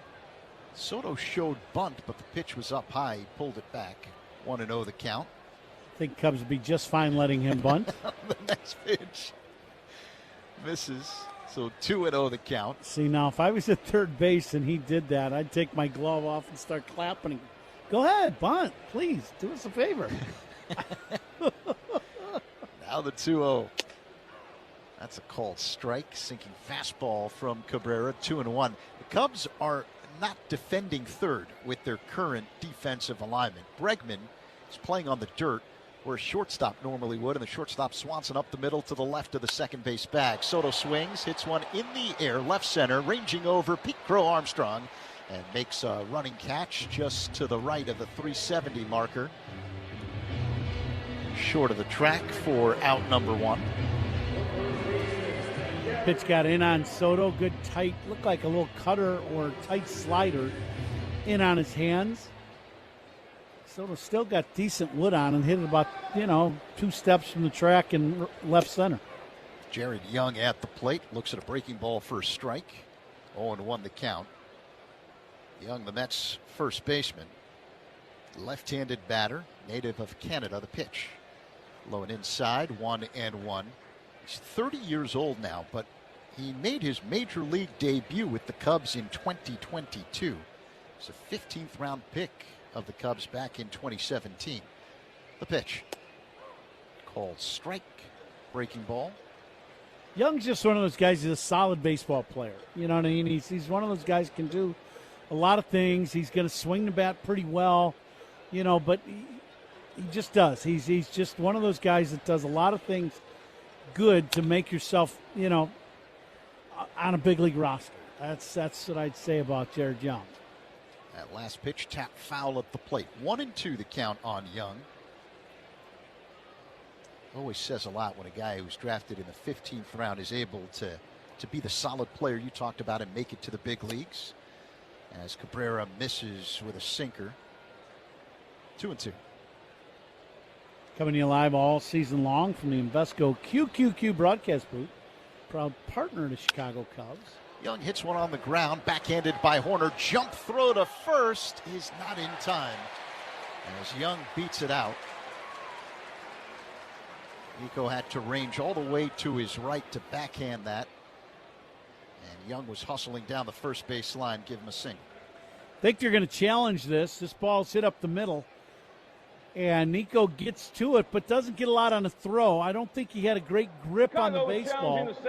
And threw kind of a changeup to first, but threw it on line enough where Michael could help him out by stretching in towards the infield and making a catch. And Counts is going to have them challenge us. If Nico gets a lot on the throw, he's out by a step. But he kind of threw the changeup, and I think he's still going to get him, but only by a half a step. They're taking a second look. A second opinion is always a good idea. Get yours at Northwestern Medicine. Getting a good look at the replay now. Very close. Trying to see if Bush was able to keep his back foot on the bag to lunge for the throw. I'm not sure he was able to do that. How does it look to you? Yeah, the shot on the scoreboard is a little blurry where his foot is. That doesn't help us much.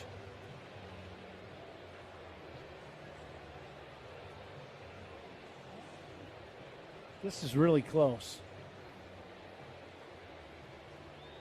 Sometimes if it's that close. After review, the call on the field was overturned. The runner is out. Chicago will retain their challenge. So an excellent challenge by Craig Counsell after getting the word from his replay man, Brad Moylan, and 2 away. Yeah, that's a good challenge and a good job by Brad in that video room to be able to quickly, because this is one of those plays that, you know, it's not affecting a run, but you certainly don't want to lose your challenge. And good job by him to see that right away, and Cubs getting the second out of the inning. So here's A.J. Ewing with 2 down here in the third. The pitch inside as he spins out of the way. Did it hit him? Sounded like it had a double click, but he's not gonna. They're not gonna look at this. Didn't it sound like click, click? Yeah. That's what I heard. Although I don't have the best of hearing, so who knows? Ground ball hit on the right side, fielded by Horner. Sidearm throw to first in time for out number 3. Coom, trust your instincts. You've taught me to listen for that double click. The Mets go down in order in the third. We head to inning number 4 with the Cubs up 5-2 on the score in the Northwest.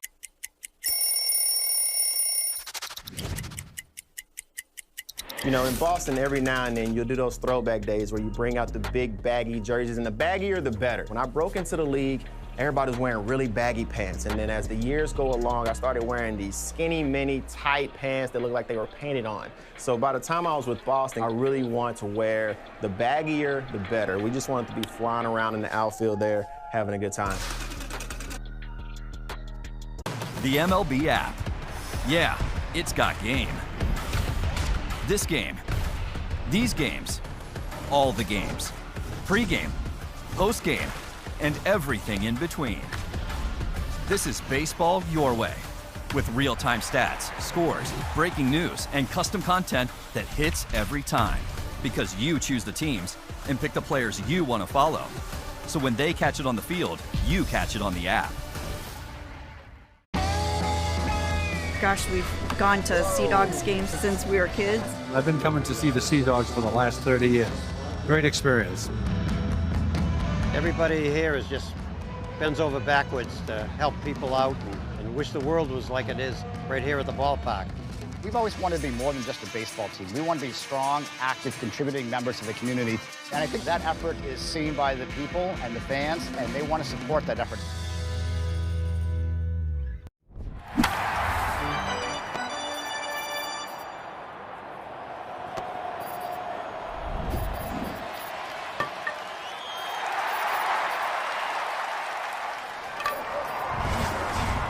Gonna be great. Nico Horner's on deck. Who's on deck is sponsored by TimberTech Decking and Railing. Everything wood should be. Visit TimberTech.com. Top of the 4th here in New York. Cubs leading the Mets 5-2. Horner at the plate. Kodai Senga on the mound. The kick and pitch is in there for strike. Cutter from Senga. 0-1 the count. Cubs scored 5 times. Cooley in the second inning. Pete Crow Armstrong, the big hit, a 3-run home run, his 17th of the year.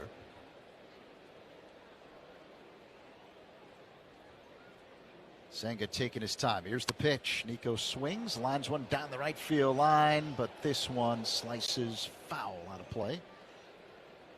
0-2. Some of your fellow New Yorkers aren't paying attention to the ball game.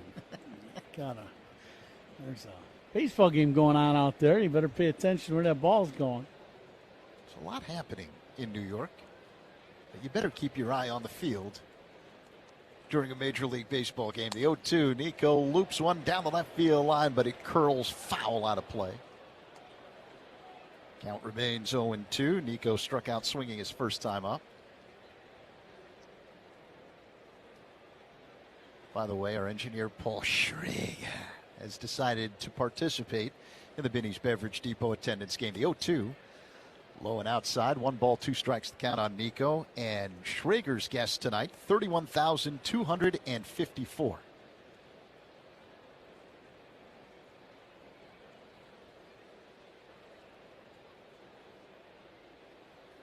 Good luck, Schrags. The 1-2. Is he awake back there? He left. Oh, he left gave the building. His guess and left the room. It's like Elvis. 2 balls and 2 strikes. That pitch missed off the outside. Nico waits. Senga, high leg kick and pitch. That's low.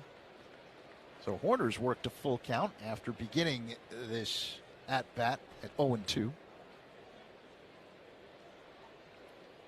And now Schrager's back in the booth. Must have heard you.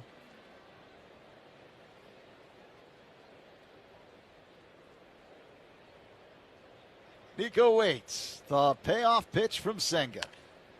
And a high fly ball hit to right. Coming in, Benj has a play, makes the catch. 1 away. A little inside fastball. Nico, this ball beats him inside just a little bit, and he just pops this ball up to right. So Carson Kelly will dig in. He drew a walk with the bases loaded in the second. He also has an RBI tonight. Right-handed batter against the right-hander Senga, who delivers the pitch and misses with a cutter. 1-0.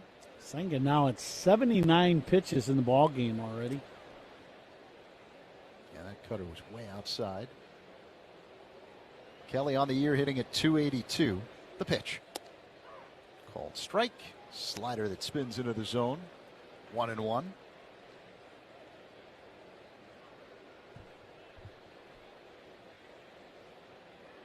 Senga doesn't release the ball before the pitch clock turns to 2. Now he works his motion and deals. Swing and a miss at the fork ball by Kelly. 1-2. Yeah, one of the few fork balls that has actually been in an area where he kind of wanted the ball to go. He has not had command of that fork ball tonight at all. 1 ball and 2 strikes the count. Kelly waits. Senga another long set, and now the pitch. Misses with a fork ball. That last one was a pretty good pitch. That last 2 have been good.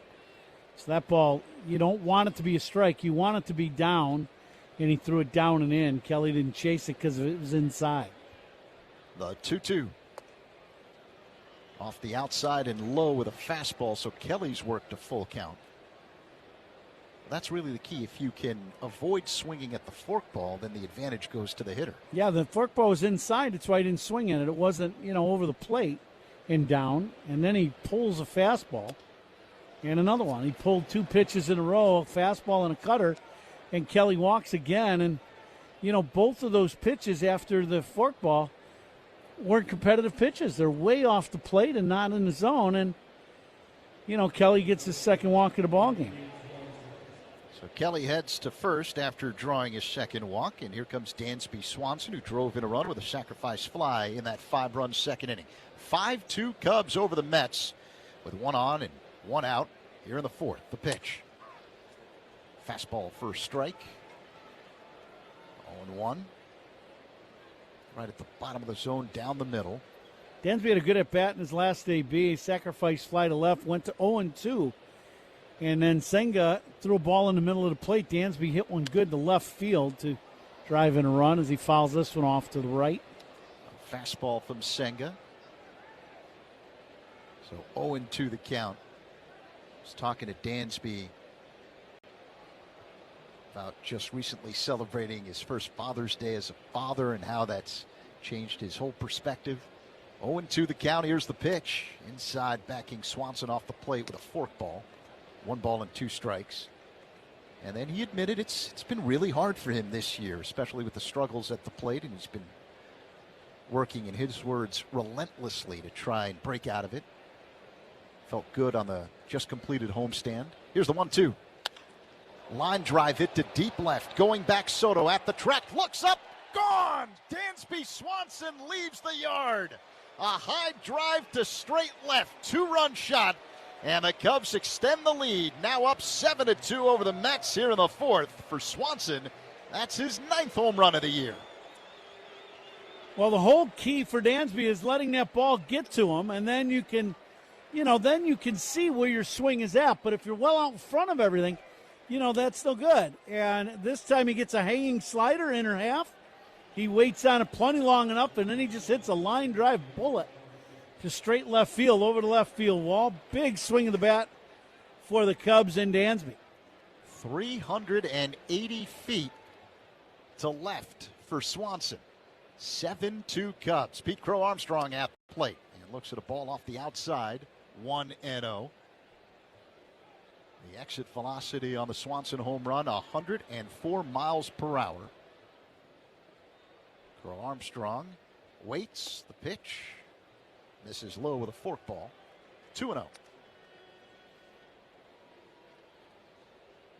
PCA whacked a 3-run shot in that 5-run second inning for the Cubs. They're up 7-2 here in the 4th. The pitch. Dribbled foul off to the left. 2-1. When I think, for Dansby, 2 good at bats shooting this ball to left field, but staying on time is the main thing. That was a good swing. Here's the 2-1 by Senga. That one is in the dirt. 3-1. You say it all the time. Give yourself more time to be able to see the baseball after it's delivered.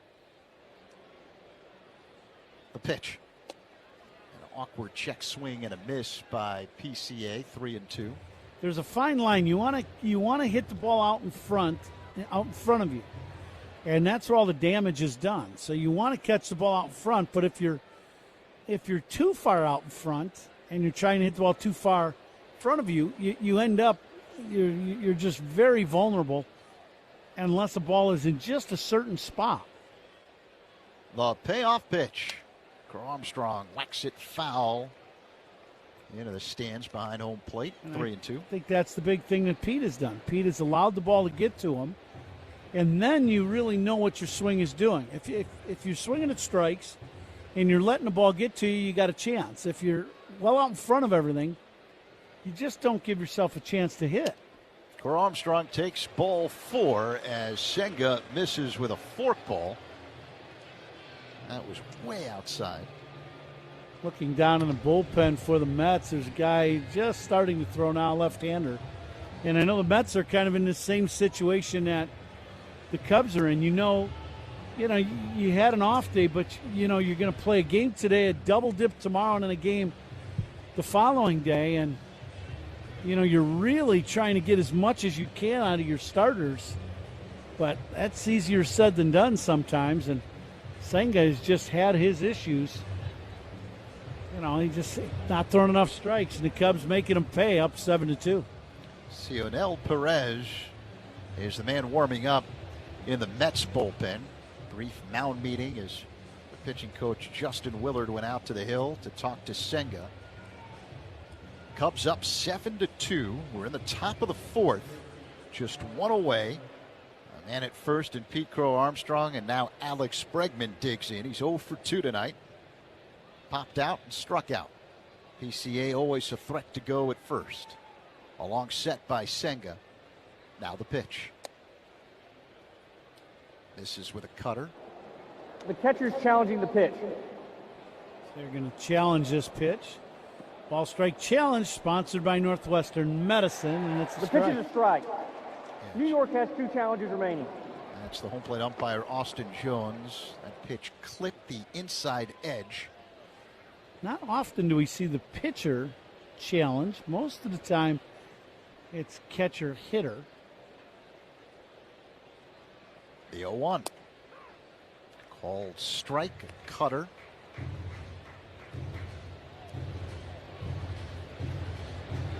So 0-2 the count.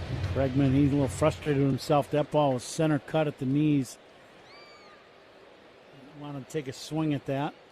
PCA has the Steelers lead at first. Throw to first, and Crow Armstrong dives back in safely.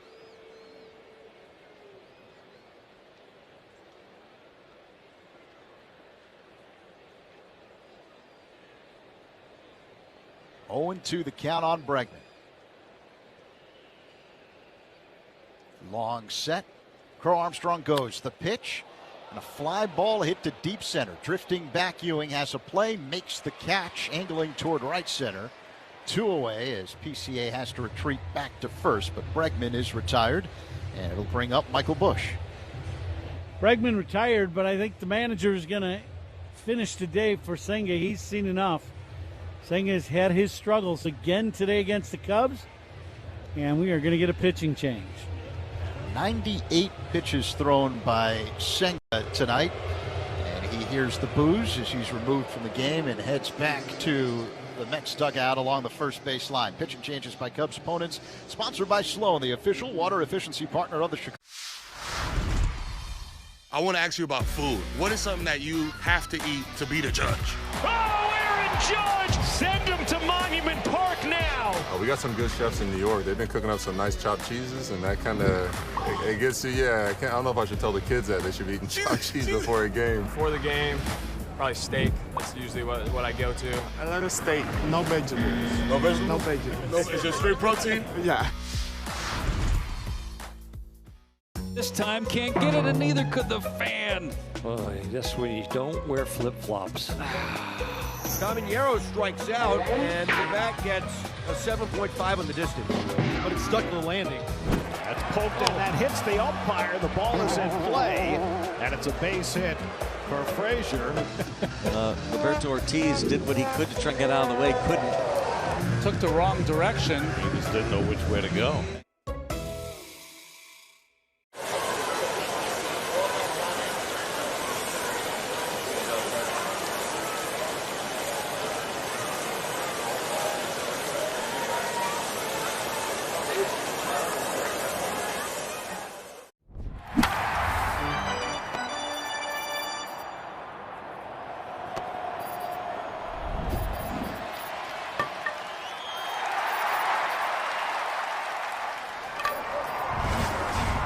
$0.23 per gallon on your first fill-up. The Brewers are leading the Reds 1-0 as they get set for the bottom half of the 6th inning in Cincinnati. Brandon Sproat, the former Met, now pitches for Milwaukee, is not allowed a hit through the first 5 innings of play. Other action, bottom of the 8th inning, the Royals leading the race 11-1. Jack Caglione with a pair of home runs in that game for KC. He's got 14 on the year. Top of the 8th inning, Mariners leading the Pirates 3-2. Cole Young, the go-ahead home run. Marlins on top of the Rangers 6-1 in the top of the 7th. Former Cub Owen Casey with a 3-run shot. Michael Bush at the plate. 2 away here in the top of the 4th. Cubs 7, Mets 2. The new man on the mound for New York, left-hander Cionel Perez. High leg kick and pitch, and Bush looks at a ball low. 1-0 the count. Perez with a high ERA of 5.8 so far this year in 26 innings pitched. 30-year-old veteran. He's bounced around Houston, Cincinnati, Baltimore, Washington, now the Mets. As Bush looks at a strike, a sinker. 1-1. He's one of those guys. He's got good stuff. There's no doubt about that. He's got good, lively fastball. Crow Armstrong dancing off of first. Perez staring him down. Here's the 1-1. Bush takes a ball low, snap throw to first. PCA dives in ahead of the tag by Young.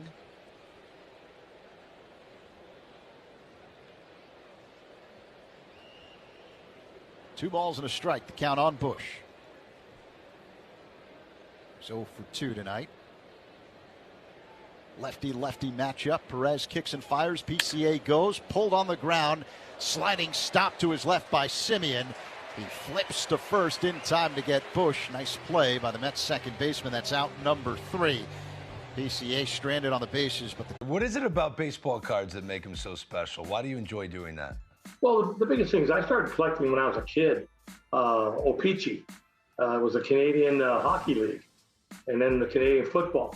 But I didn't start in the U.S. until I had signed professionally as a ball player. And when I got my first rookie card, and I've got it here with me. Let's take a peek at that. 1966 with Billy Sorrell.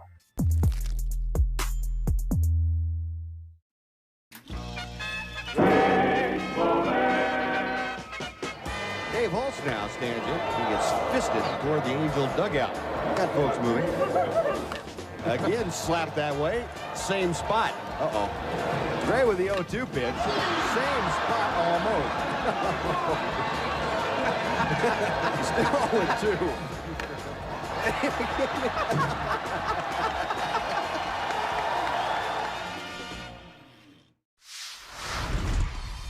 I was so inspired by what you were making that I want to do my own all-star ballpark bite, but I'm thinking we take some of that brisket that you make, and I'm going to do like a little slider. Got the pepper jack cheese, some American, get it going with some of the barbecue sauce that you have, that spicy, delicious one, and then caramelized onions. Make like a little sandwich. We cool? Sound like a plan. I think we did good. Oh, thank you. Thank you. Thanks, Chef. Puedes ser el dueño de grandes momentos del béisbol. MLB Auction te permite participar en la subasta de bates, bolas y jerseys autografiados, con artículos de tus equipos de grandes ligas favoritos, leyendas y jugadores. Visita auctions.mlb.com. Your home siding should be tougher. Hardy Siding is engineered for our climate. James Hardy Building Products, siding with the Cubs. Learn more at jameshardy.com. Spiegel and Holmes talk Cubs baseball in Chicago sports every weekday from 2 to 6 on 104.3 The Score and the Odyssey app. Edward Cabrera deals, and Marcus Simeon looks at a fastball for a strike. 0-1. Bottom of the fourth inning in New York, the opener of a 4-game set. Cubs leading the Mets 7-2. The next pitch is a swing and a miss at a curve by Simeon. So it's 0-2. Pete Crow Armstrong a 3-run shot. Dansby Swanson a 2-run job as Simeon looks at a ball low and outside. 1-2. Cabrera facing home plate. He deals a swing and a miss. Strike 3 as he gets Simeon with a breaking ball. 1 away. Little high slider. This isn't exactly where he wants this ball, but it's effective. It's up enough. Simeon can't get to it. It's kind of a hanging breaking ball, but he gets the punch out. Strikeouts by Cubs pitchers brought to you by your Chicago and Northwest Indiana Hyundai dealers. So 1 down here in the bottom of the fourth. Cubs 7, Mets 2. The batter, Brett Beatty. Left-handed hitting third baseman. He singled his first time up. Bregman playing wide of the third base bag in. Cabrera kicks and delivers. And Beatty looks at a breaking ball for a strike, 0-1.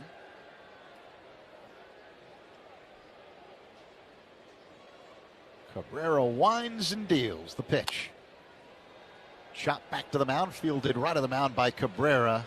Underhand toss to Bush. In time, Beatty's retired, 2 away. Good start here in the fourth. That is outstanding. That's exactly what Cabrera needed. He's got a 5-run lead here in the fourth inning, and you want him to go on the attack. Craig Counsell would really like to see him go as deep as he can in this ball game with a double dip tomorrow. So MJ Melendez at the plate, left-handed batter. The pitch. Inside. Spiegel and Holmes talk Cubs baseball and Chicago sports every weekday from 2 to 6. 104.3 the score in the Odyssey app. Now the 1-0. That's a called strike. Another breaking ball that floated into the zone. 1-1. Right down the middle. Melendez, left-handed batter, open stance, hits out of a crouch. Cabrera winds and deals. Melendez swings and misses at a changeup low. It's 1-2. And first out in the inning. It's always sponsored by Xfinity. Reliable Wi-Fi at one price for 5 years. Xfinity, imagine that. Lights have nearly taken full effect. Here comes the 1-2. Melendez check swing foul ball off the netting behind home plate. 1-2.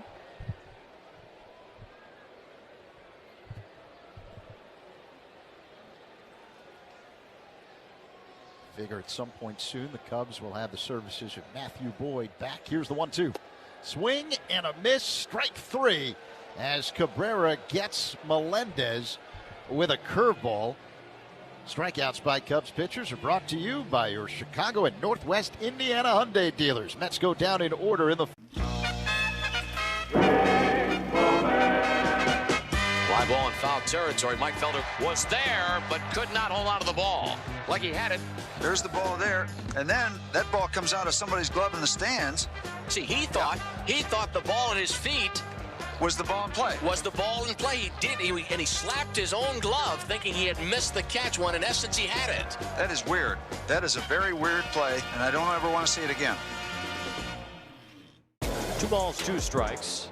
As Neto launches one right center field, it's deep. It's Lawler back out near the wall, and it's gone! Zach Neto starts it off with a bang! 15th home run for Magneto. A magnificent swing. That's 107 off the bat, going 431. I think he's back. What do you think? I think he's back. Second home run in as many games for Neto. This is a leadoff shot, his 15th home run overall this year. Schlittler, 25 years old. He spent the season until June in Double-A last year, then moved up to Triple-A, and he was called up to the Yankees on July 9th, and what a difference he made. Swing and a miss. Gets him on the sinker. Swing and a miss. That's the sinker. 4 strikeouts in a row, 8 on the game.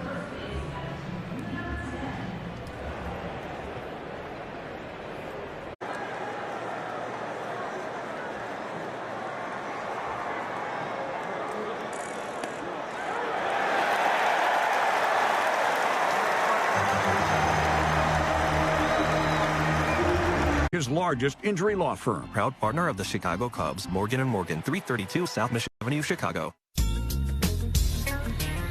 Alongside Ron Cooper, Zach Zaidman with you. The opener of a 4-game set here in Queens between the Cubs and Mets. And the Cubs have a 7-2 lead as we get set for the top half of the 5th inning. Seiya Suzuki, Ian Happ, and Matt Shaw due up against lefty reliever Cionel Perez. The Mets have made a defensive change. Juan Soto leaves the game. Jared Young moves from first to left, and Mark Vientos is the new first baseman. Suzuki has walked twice tonight. Right-handed batter against the lefty Perez. Now the pitch. Called strike, sinking fastball, clocked at 97 miles per hour, 0-1. You wonder what's wrong with Soto. The Mets are just about to get Lindor back, and then Soto leaves the game. You don't know what happened with him. Perez misses low, 1-1 the count. He flew out to left and flew out to center, so he didn't do anything that we saw that would create a problem, but we don't know if he's had an issue before the ball game. Here's the 1-1. This is fouled out of play off to the right by Suzuki. Cubs have had their share of injuries too, as have the Mets. I mentioned in the last inning, Matthew Boyd expected to make his next start with the Cubs, to be determined. The 1-2 off the outside, 2 balls and 2 strikes, and it could be in this series because the finale of this 4-game set is Thursday night. And the Cubs have yet to announce a starter for that game. Oh, Matthew's traveling with us. He is on the road, and I had a chance to talk to him yesterday, getting off the team bus as we walked into the hotel together. And seemed very positive. He was very upbeat, very happy about being able to get back. So I would anticipate him pitching very soon, whether it be Thursday or against Milwaukee. But he'll be back in the Cubs rotation here in the next, for sure within a week. Yeah. You know, within the 4 or 5 days, I would think. Seiya fouls that last pitch off on the ground off to the left. The count is 3-2 on the Cubs cleanup man. Coming to you live all season long from the Invesco QQQ broadcast booth, proud partner of the Chicago Cubs. Seiya fouls this one off to the right, out of play.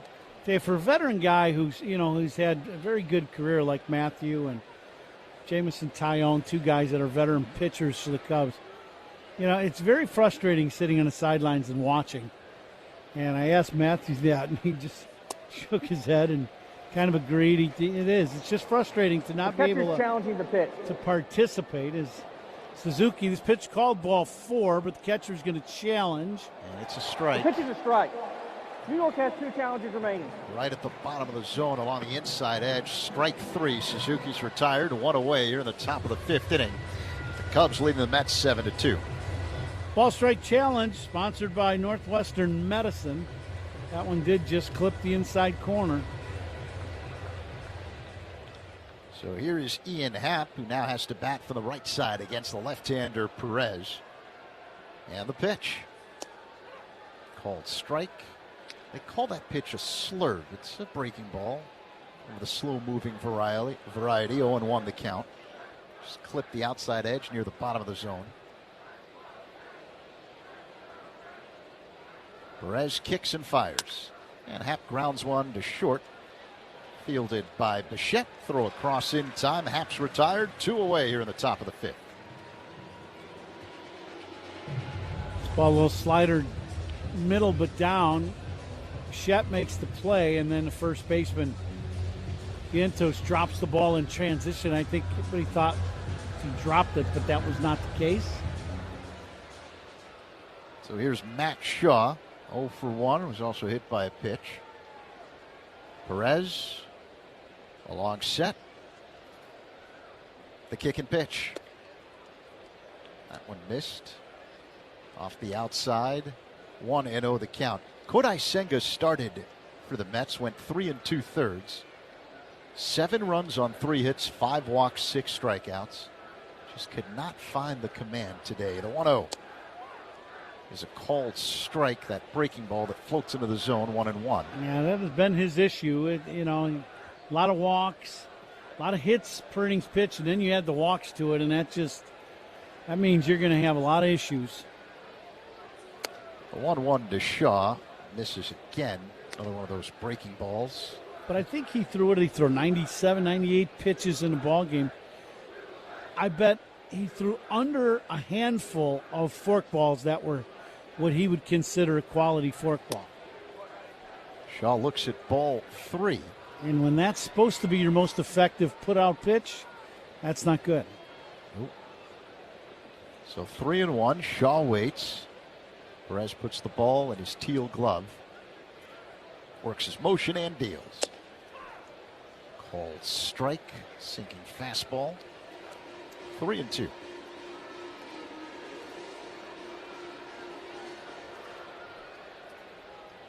Lefty-righty matchup as Shaw waits. And the payoff pitch. Tapped right in front of the plate. Picked up by Alvarez. He whirls and throws a strike to Vientos at first for out number 3. Cubs go down in order in the top of the 5th. Middle 5. Cubs 7, Mets 2 on the score. And the Northwestern Medicine. Jordan Lawler leads off the bottom of the 3rd. Reynaldo Lopez. First pitch swung on. That is hit high and deep to left field. It took a long time, but there's the first Major League home run for Jordan Lawler. 424 feet off the bat of Lawler. And a no-doubter for him, a kid who was, 6th overall pick a few years ago. They had to find kind of a spot for him. He was a shortstop. They put him in the outfield, and nobody giving him any love after his first big league home run. Congratulations, Jordan Lawler. That's number 1. Well, if you look at the infield, they just came out and put, diamond dry everywhere except where McKinstry needed it right here, and he loses his footing. Wonder when he realized he broke his chain. With an all-star bonus, he can get a new one. I don't know what is causing this, but we have seen more bats leave players' hands at the plate this year than I'll ever remember. Shot. Got a chance. Yeah, that looks like it would have been a home run, fellas.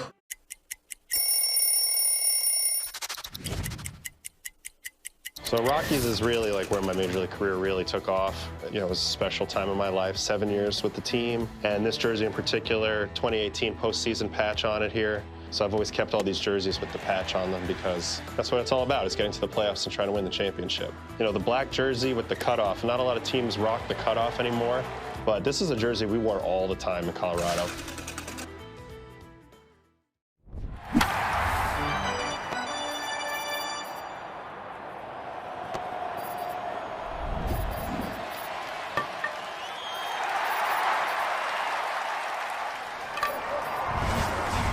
Rankings. See southwest.com/WSJ.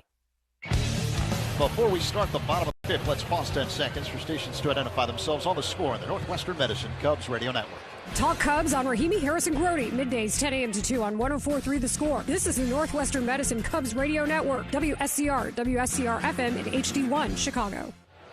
Bottom five in New York, 7-2 Cubs over the Mets. Francisco Alvarez, right-handed batter at the plate. The right-hander Edward Cabrera deals, and Alvarez swings and fouls it over our heads out of play. 0-1 the count. Cubs jumped all over starter Kodai Senga. Pete Crow Armstrong, a 3-run shot in a 5-run second inning. Dansby Swanson with a 2-run blast in the fourth. Alvarez hits a high fly ball, left center field. Happ under it, makes the catch with PCA right behind him. One away. Spend your 4th of July week at Wrigley Field. Enjoy special promotions and festive ballpark activities. And stay after the 4th of July game for the spectacular fireworks show. For a full list of week's events, visit Cubs.com/tickets. And I can honestly say I've been going to Wrigley Field for a long time. Carson Bench hits a high fly ball, shallow left center. PCA says, Ian, hold on, I got this one. 2 away as he makes the catch. Those balls both landed. They could have been 5 feet apart, but I can honestly say I know that they've done a little bit of fireworks stuff, like playoff time where they shot some stuff off the 2 video boards, but just like for a home run or something. But I can honestly say I don't think the Cubs have ever, I'm sure somebody will say something if I say this if they have, but I don't think they've ever had a fireworks show at Wrigley Field. Bo Bichette with an awkward swing and miss at a changeup, 0-1. So a 4th of July fireworks show at Wrigley Field. That sounds awesome. Well, yeah, we got a night game, which is obviously a very rare event at Wrigley to have a 4th of July night game. Cabrera misses off the outside and he starts hopping up and down on the mound. I think he's just frustrated with himself. Nothing's wrong. Here comes the 1-1 to Bichette. And a line drive, base hit to left. Ball quickly backhanded by Happ. He gets it back into the infield to hold Bichette to a 2-out single. Well, Bichette smokes this ball left. Better now than last at bat. Last at bat he came up, the bases loaded, punched out. This time he gets that slider and he hooks this ball in the left field for base now. But I can honestly say I don't recall the Cubs ever having a fireworks show, and I know I would have known that as a kid. Well, they didn't have night games when you were a kid. No, Mark not at all. Vientos at the plate. He swings and misses at a sinking fastball, 0-1. And I'm not calling you old. It's just I am, but that's okay. Yeah. I agree with it. First out in the inning, sponsored by Xfinity. Reliable Wi-Fi at one price for 5 years. Xfinity. Imagine that. Vientos taps it foul at the plate. 0-2 the count. Vientos came in as a defensive replacement in the top half of this frame. He's hitting in the spot where Juan Soto is in the lineup, but Soto was removed. Check my text. I didn't get a text from anybody from Chicago or any of our Cubs people saying, "Oh yeah, we did it," you know, and no, you don't forget stuff like no, that. I don't think we've had it. So that'll be unique for Wrigley Field to have a fireworks display. That will be very cool. On the 4th of July, that last pitch was fouled back by Vientos. 0-2 the count.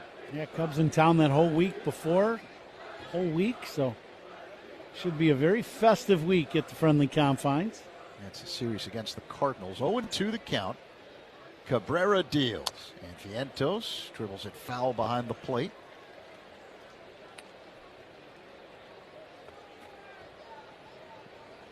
Cubs are on the road a lot, though, prior to the All-Star break. Tonight starts a string of 13 of 19 games on the road leading into the break.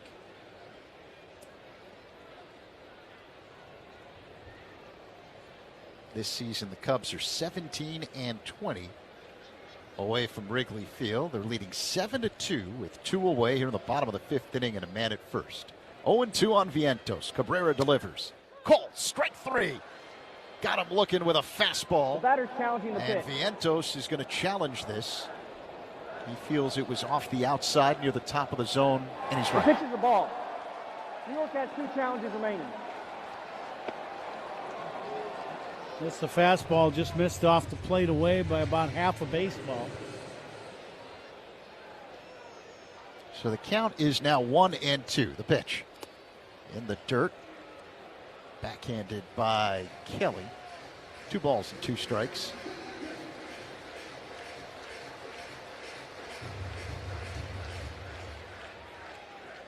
Bichette at first being held on by Bush. The 2-2 to Vientos. Foul back. Out of play. Vientos on the year hitting at .223. He's got 9 home runs.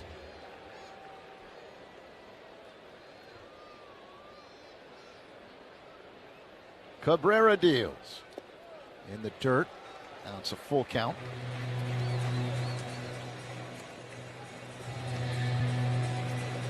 Cabrera's spiked 2 breaking balls in the dirt in this at-bat to Vientos. If he could throw a good one close to the bottom of the zone, maybe just a little down, he'd get a punch out. Let's see if he can do that. Here comes the 3-2. Vientos hits it on the ground, foul off to the left.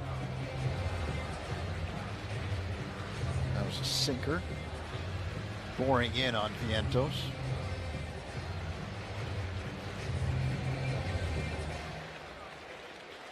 Cabrera 92 pitches thrown so far tonight. The pitch. Slow, ball 4.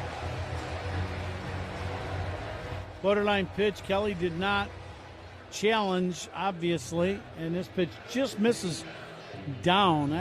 Right down the middle, I do believe, but just down. So the Mets trying to put a little 2-out rally together. Bichette at second. Vientos at first. The cleanup man, Jared Young, due up. 7-2 Cubs over the Mets. 2 on, 2 out. Bottom of the 5th inning. Righty-lefty matchup. Cabrera delivers. Up high to Young. And now Cabrera's had a little issue with command again. He got ahead. Vientos 0-2, and then thought he had to punch out. It wasn't, and now that's going to bring out Tommy Hotovy once again. I just think Tommy's concerned about this command issue, and the last thing you want is to throw one in the middle of the plate and give up a bomb here and get these guys right back in the game. It is peculiar how it comes and goes so quickly for Cabrera over the course of just an inning. This inning, he's thrown a couple breaking balls and another, I think a 2-seamer, that his landing spot, he has kicked at the dirt at the landing spot multiple times. So I'm not sure if he's having an issue with the mound a little bit in his landing spot, or his stride foot is changing the length of how far he strides out, which can be an issue. I don't really know how often it happens to pitchers where their stride changes somewhat, but he has kicked at the dirt a couple times in this inning. So we're ready for the resumption of play. Here comes the 1-0 to Young. It's a called strike, a curveball that spins into the zone, 1-1. our vantage point here in the visitors' radio broadcast booth. I see Hobie Milner warming up in the Cubs pen. The pitch off the outside. 2-1 on Young.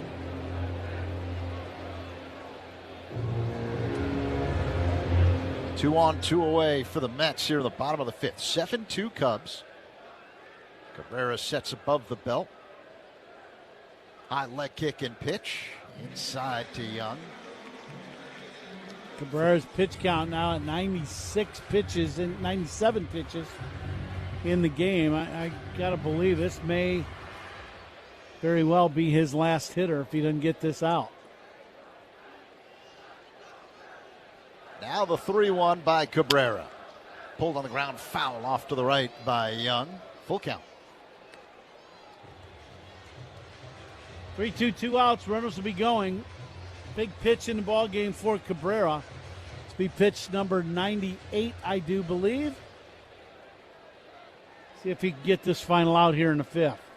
The pitch. Young grounds one on the right side. Sprawling stop by Horner. Outfield grass. Throw to first. Cabrera covering in time. Out number 3. But is Cabrera hurt? He's having difficulty getting up. He's hopping around. And now he's back down on the ground, holding the back of his left leg. Yeah, he's stretched getting this throw. Almost like you're going to do the splits, and, that's not a good sign at all for the Cubs. As he gets to the bag in good shape, but then he does do the splits. And I think from what he's grabbing, it's that left inside hamstring, and now he got to his feet, but he is going to have to be helped off the field. This is just, Oh, man, the Cubs can ill afford another injury to a starter. Trainer Herman Sunsin is trying to help Cabrera just walk back to the Cubs dugout along the third base line. He's being helped out by Craig Counsell. I think they're going to get a cart. Oh, boy. Yeah, Cabrera, what it looks like to me is that inside left hamstring, he grabbed immediately at that hammy when he hit the ground. And then tried to get up, and then there was nothing there. He couldn't get up. So Cabrera is going to be carted off the field here in New York after an apparent injury to that left leg. After 5, it's the Cubs on top of the Mets, 7-2. We're going to take a break. You're listening to The Score and the Northwestern Medicine Cubs Radio Network. Hey Cubs fans, it's Dancy Swanson. Listen to every game here on the Chicago Cubs Radio Network.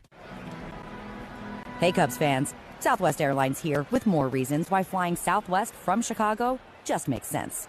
We're famously friendly, nonstops out the wazoo, and so reliable. In fact, the Wall Street Journal ranked us #1, first among U.S. airlines. I guess the answer to who's on first is Southwest Airlines, official airline of your Chicago Cubs.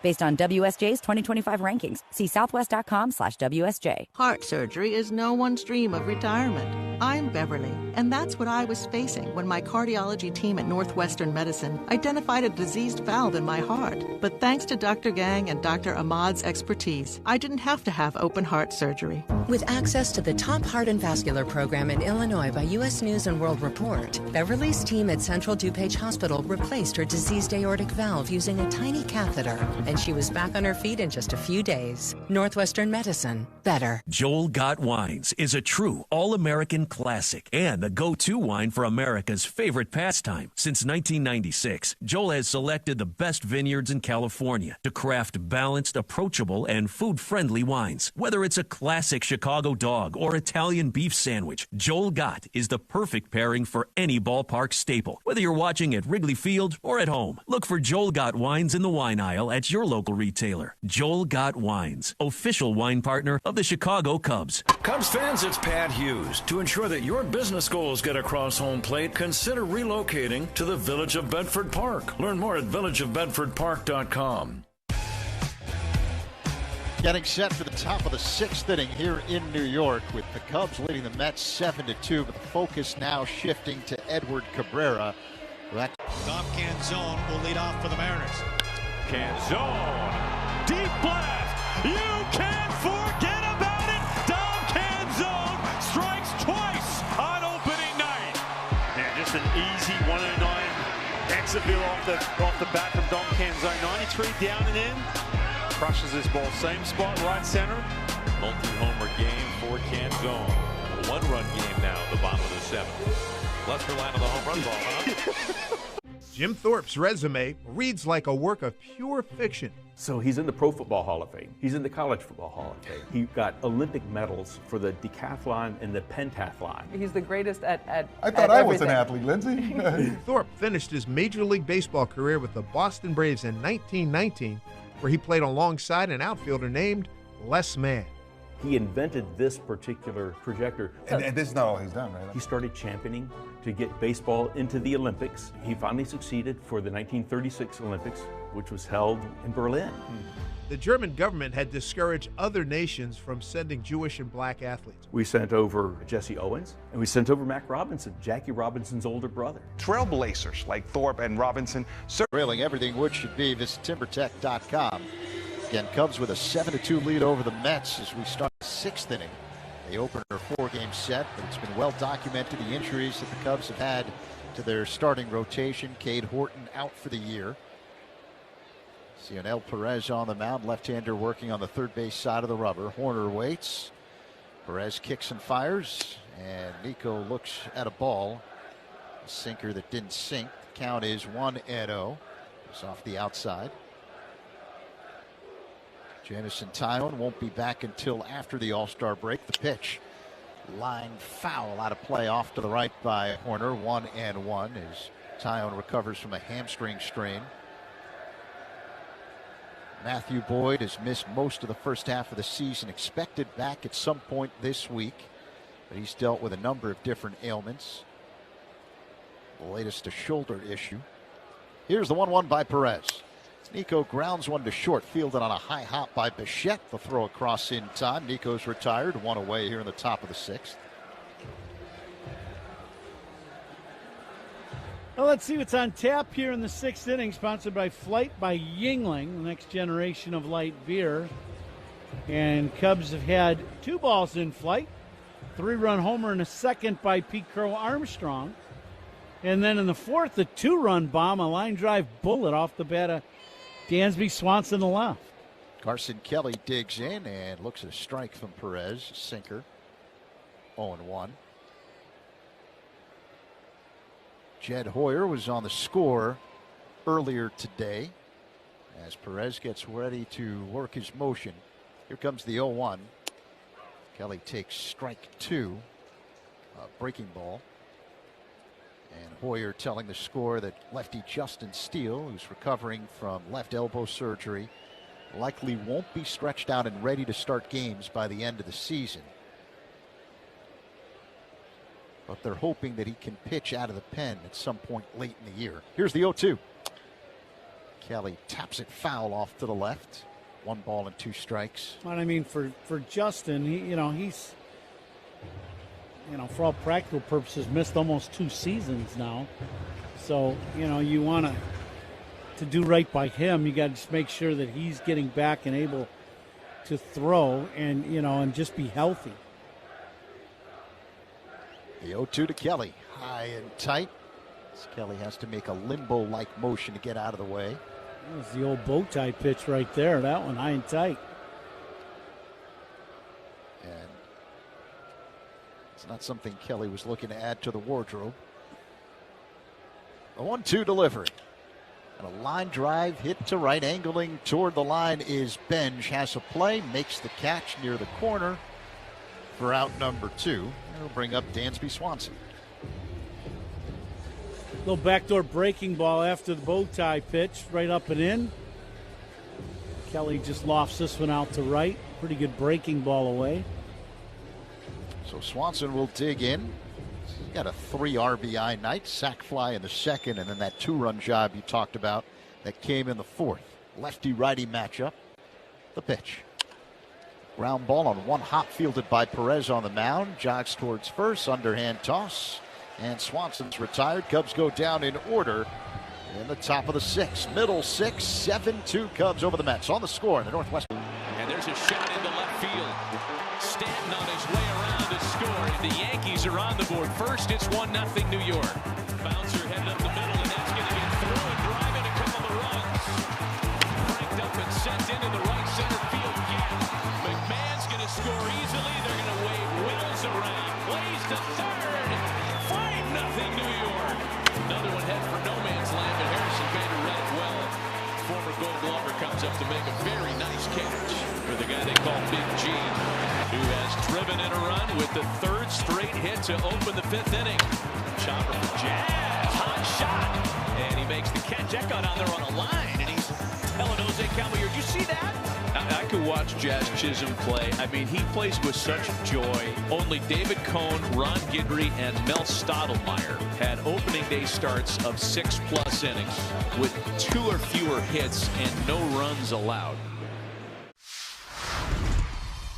What is something that you snack on that you don't worry about? I love Uncrustables. I could eat like 10 of them in one sitting. And no regard for his body?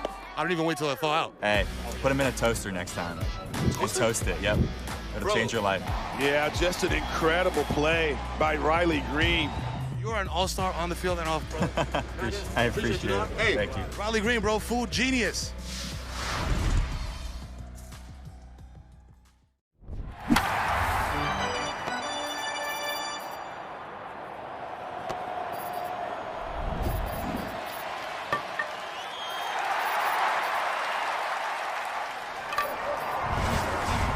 At villageofbedfordpark.com.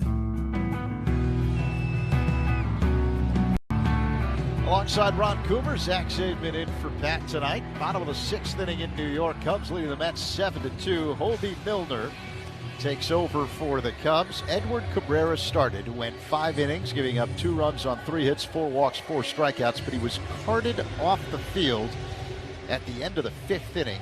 He was covering first on a ground ball hit on the edge of the outfield grass to Horner and had to lunge at first to make the play. A.J. Ewing at the plate. He swings at the first pitch from Milner, pops it up down the left field line, and this one bounces off the tarp for a foul ball left side.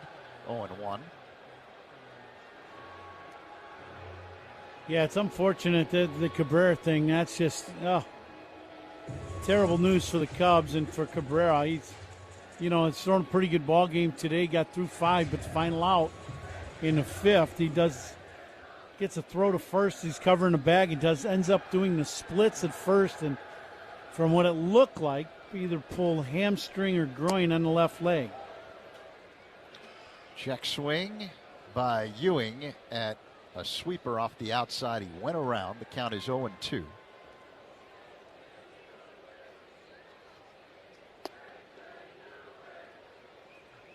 Next pitch is a sweeper that misses. Low and outside, 1-2 the count. Juan Soto, we're getting word, left the game with a back injury. As Milner misses again with a sweeper off the outside and low. So 2-2 now on Ewing. The next pitch. Outside, Ewing has worked a full count.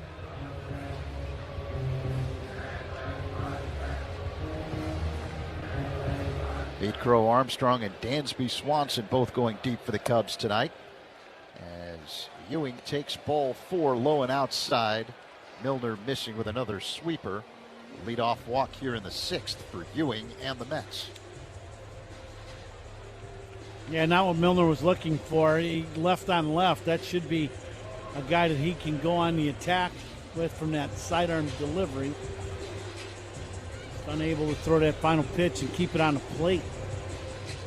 Right, so Ewing, excellent speed at first. He's got 7 steals, being held on by Bush. The batter, the right-handed hitting Marcus Semien. The lefty Milner deals. Semien hits a one-hopper off the glove of Milner. He fields, throws to second for 1. Horner to first. In time, double play.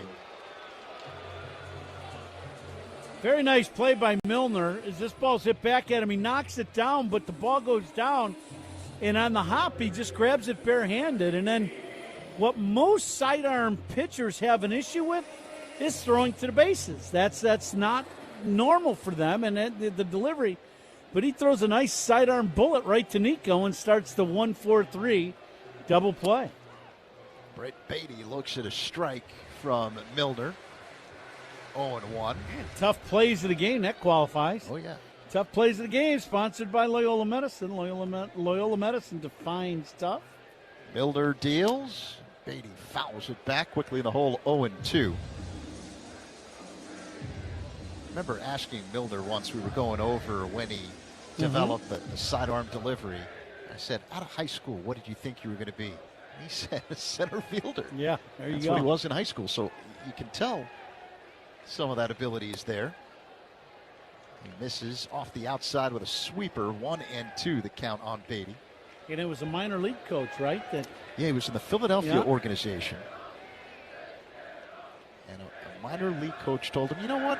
You might want to start throwing sidearm pitch off the outside. 2-2. Milner didn't understand why, and then quickly figured out. Hint. Yeah. They're telling me my only way to stick is to get this down, and he eventually did. And you got to tip your hat to guys that do, figure out what it is for them. Line drive hit to left. Going back, Happ has a play, makes the catch. Short of the track for out number 3 as Beatty is retired. We'll continue this when we come back after 6, 7-2.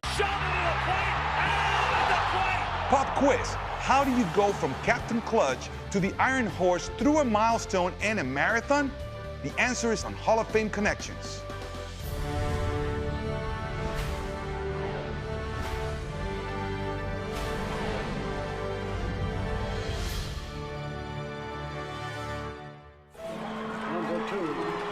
The captain, Derek Sanderson Jeter, is one of the winningest players in Major League history.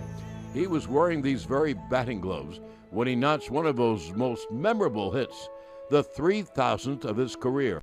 Are we supposed to spit in them like they do the batting gloves? No spitting. This is a non-spitting museum. 3,000! History with an exclamation point! He's just the second player in history whose 3,000th hit was a home run. The first was a former teammate from the Yankees' 1996 World Series championship team. But before he began his Cooperstown-bound career, Boggs would cross paths with another future Hall of Famer. September 6, 1995, the Iron Man played his 2,000th 131st consecutive game, surpassing the unbreakable record of the Iron Horse. Now that's how you pass the torch. Catch every episode of Hall of Fame Connections on MLB.tv and discover your own connections to the game at baseballhall.org.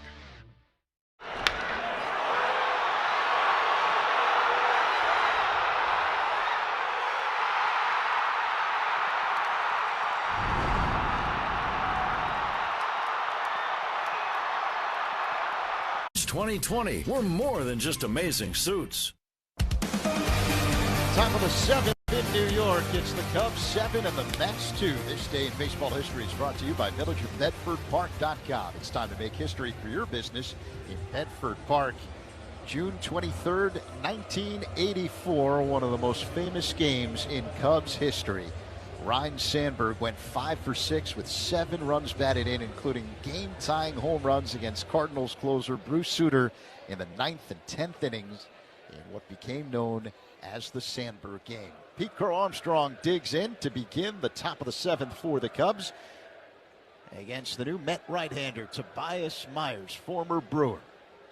PCA with a 3-run home run in a 5-run second inning. Myers deals, and Crow Armstrong looks at a strike, a slider that spins into the zone. 0-1. Beatty playing in, wide of third. Now the pitch. Crow Armstrong hits it foul off to the right on the ground. 0-2. In 1971, Coombe, Phillies pitcher Rick Wise threw a no-hitter against the Cincinnati Reds. And in the same game, he slugged 2 home runs, making him the first and only pitcher in MLB history as Crow Armstrong backs out of the way of a splitter inside. 1-2. I think it made him the first Benny's Toast of the Game ball player. Yeah, 2 home runs and a no-hitter. And a no-hitter. I think that's a tough one to beat. Yeah, that'll do it. How about that game Rhino had as the Cubs won 12-11 in the 11th? I watched the game as a kid. I'll never forget it. I was mad at my parents because they made me leave the house in the middle of the game, and the game's going, and I'm like, no. So, we were in our little neighborhood in Chicago, so I watched it in my grandparents' basement. And everybody's out in the backyard, picnic kind of thing, and I got to watch the game. I'm glad I did. That last pitch up high to PCH. Worked a full count after starting 0-2. Myers works on the first base side of the rubber. A long set, the kick and pitch. High and outside, ball 4. PCA draws his second walk of the ball game. And that's really an area where Crow Armstrong has grown as a hitter. Taking more pitches, drawing more walks. Well, he's just letting the ball get to him, so you get a little longer look, and the recognition of pitches has gotten better over these last 20, 25 games where he has gotten so hot. The pitch to Alex Bregman is a called strike, a cutter. 7th inning, sponsored by Volvo XC90. Room for everyone, ready for wherever the road takes you. Vientos holding on, Crow Armstrong at first. Long set, Myers deals, Bregman swings, pops it up, foul out of play. Off to the right, 0-2. There's a big hole on the right side of the infield for Bregman if he chooses to go in that direction. Simeon, the second baseman, up the middle just to the right of the bag, and Vientos holding on PCA at first. The count is 0-2. Here's the pitch. And this is popped up on the infield right side. Simeon halfway between first and second. He's under it on the dirt, makes the catch. One away. Bregman just out and around that ball and kind of runs out of bat and pops this ball up. So here's Michael Busch, 0 for 3 tonight. Strikeout and a couple of groundouts. Cubs up 7-2 over the Mets, the opener of a 4-game set. Righty-lefty matchup, the pitch. Busch, a big swing and a miss at a slider, 0-1. Coming to you live all season long from the Invesco QQQ broadcast booth. Proud partner of the Chicago Cubs. We know who's pitching tomorrow for the Cubs in the doubleheader. We just don't know in what order yet. The 0-1. Busch takes the ball up high, snap throw to first, and PCA dives back in safely. It was a one-hopper to first, caught by Vientos, who had to sprawl off the bag to catch the ball from Alvarez. Pete getting well off the bag and then not always bouncing right back to first. And Alvarez taking, he's thrown over there twice from behind home plate tonight. Busch waits for the 1-1. Here it comes. Up high. 2 balls and a strike. A fastball that missed from Myers. So in some order tomorrow, Cubs will go with the left-hander Shota Imanaga and the right-hander Javier Assad. Throw to first. PCA dives back in safely. Long day of baseball, split doubleheader. We'll play the first game at 12:05 Chicago time. 1 o'clock normal baseball time here for a day game, and then 7:05 here, so it'll be noon and 6 tomorrow for all practical purposes tomorrow. So Armstrong was running, but Busch fouls this one at the plate. So now you brag a lot about this New York pizza that I hear about all the time.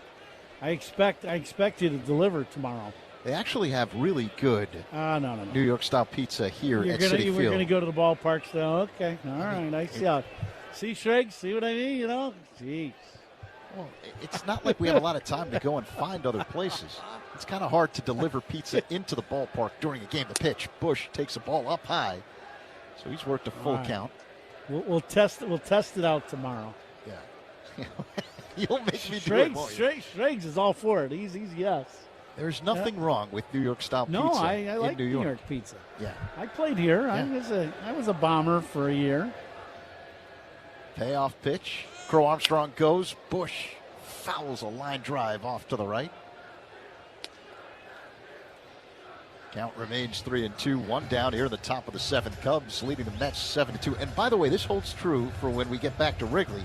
If we play a doubleheader at Wrigley, especially of the split variety, then feel free to order a good tavern-style pizza to the booth. I absolutely will. And you don't even have to wait for a doubleheader. I got no problem making sure we got snacks. The pitch to Bush is a ball. Alvarez threw the second as PCA was running. Or was it? Hold on one second here. Ball 4. Yeah, that was was Bush, a ball. yep. Yeah. Mm-hmm. Bush started going in the direction of the Cubs dugout along the third base line, but all he was doing was removing the shin guard. So now the Cubs have men at first and second after the walk by Bush. Just one away here in the top of the seventh, and Seiya Suzuki due up. And manager Carlos Mendoza's jogged out of the dugout here. What's going on? I am not quite sure. I wonder if Pete engaged with the bag and then came off the bag and then they tagged him would be the only thing I can think of. Pete's got his helmet off at second base, and I think that would be my guess. This is just strictly a guess, but the umpires are going to take a look. This would have been an odd play, and I think they're going to get a challenge here. New York is challenging the safe call at second base. Yeah, they're gonna say that Pete, and now Counts is going to come out and ask, what do we got? Because it was ball 4, so Pete gets second base. So did he engage at the bag, come off the bag, and then get tagged? And so now Counts having, it looks like his conversation is with Jordan Baker mainly. I think Jordan is the crew chief. You're about to hear. No, he's talking to New York as we speak, as the play is under review. I think the home plate umpire, Austin Jones, is kind of going over the rule with. So we're taking a look Counts, at the replay now. And so here's what happened. There was a ball 4 to Bush, but Alvarez, because PCA was running, decided to complete the throw to second base. And if PCA stepped off the second base bag after sliding in and time wasn't called and he's tagged, he's out. I think he's going to be safe at second base. I do. I don't think he was engaged at the bag. The tag comes off of him. I think he's going to be safe at second. I don't think they're going to call him out.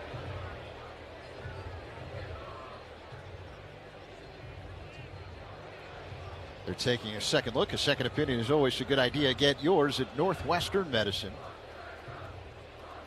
And I'm guessing the three guys are talking, and now the first base umpire, Stu Sherwater's going over there. And this is a rules thing. I guarantee you, they're talking about, the engagement of him being at second base. So do you slide in, touch the bag, and the play's not over, and you just get second base? That's going to be the question, and they're still waiting for word from New York, too, but I know they're discussing this as a rule. Very seldom do you see the umpires get together, and then they're covering their mouth to let you know they're talking on a rule, so you can't see what they're saying. All four umpires are along the third base line. Craig Counsell is out of the dugout. Counts was not liking the answers he got from Austin Jones, the home plate umpire, about the rule. I can tell you that, because he's still on the field.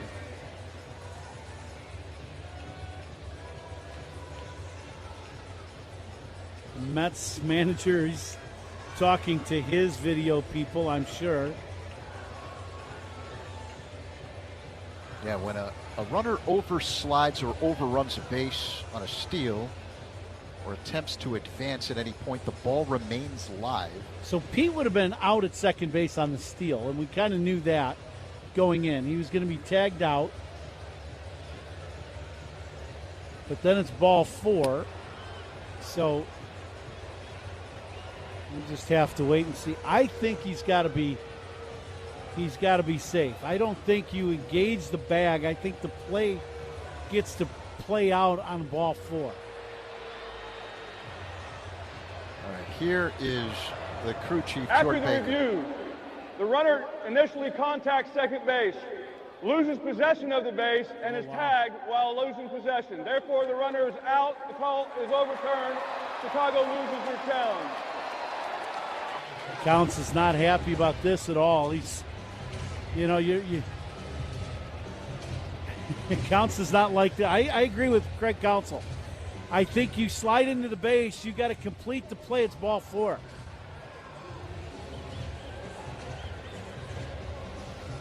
This is a very odd play, I can tell you that.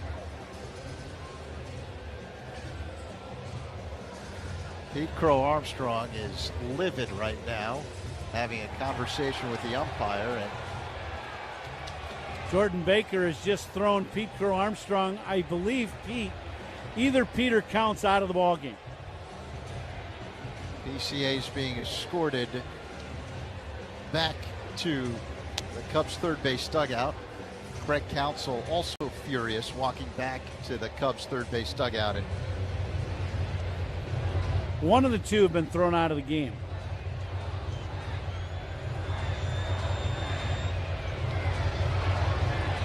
man, that was a wild play. Yeah. 2 down. Yeah, I think it's going to be Pete Crow Armstrong has been thrown out of the game.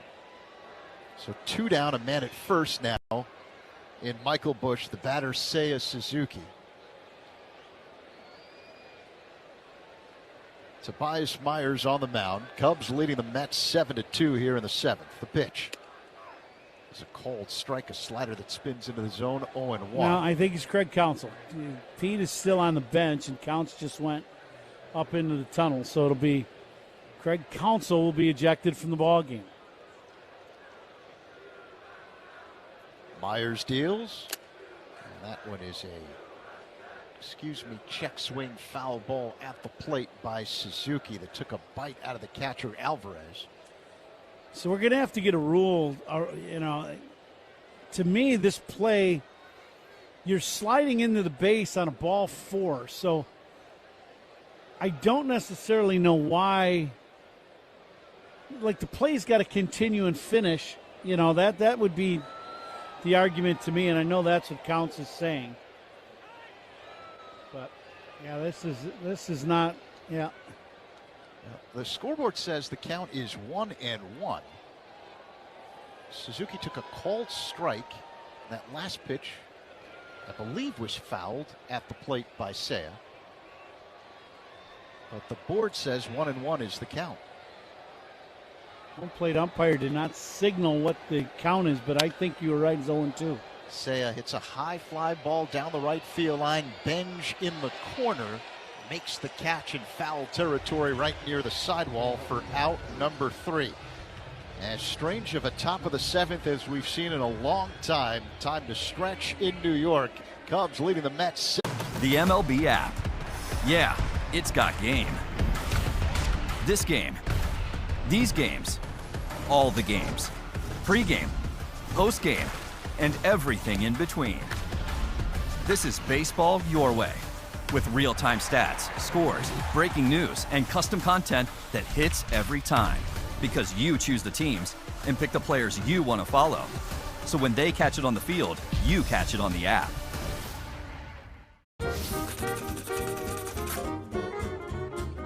Guess who that is? Roger McDowell. Check him out. He has his uniform on upside down with the shoes on the hand, and it looks like he's walking on his hands. Has his cap hanging down. That's supposed to be his head. Well, the Mets really trying to turn it around. They do, however, trail in this ball game 4-0. I love that.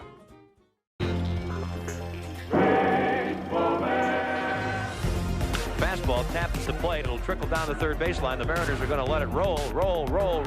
Lenny Randall gets down on his hands and knees and blows on it like a curler, and it goes foul. I have never seen that before in baseball. If this is allowed, that will be part of the arsenal, I'm sure, of the third baseman from now on. Make you forget Laurel and Hardy in a hurry. It's going to go as a base hit.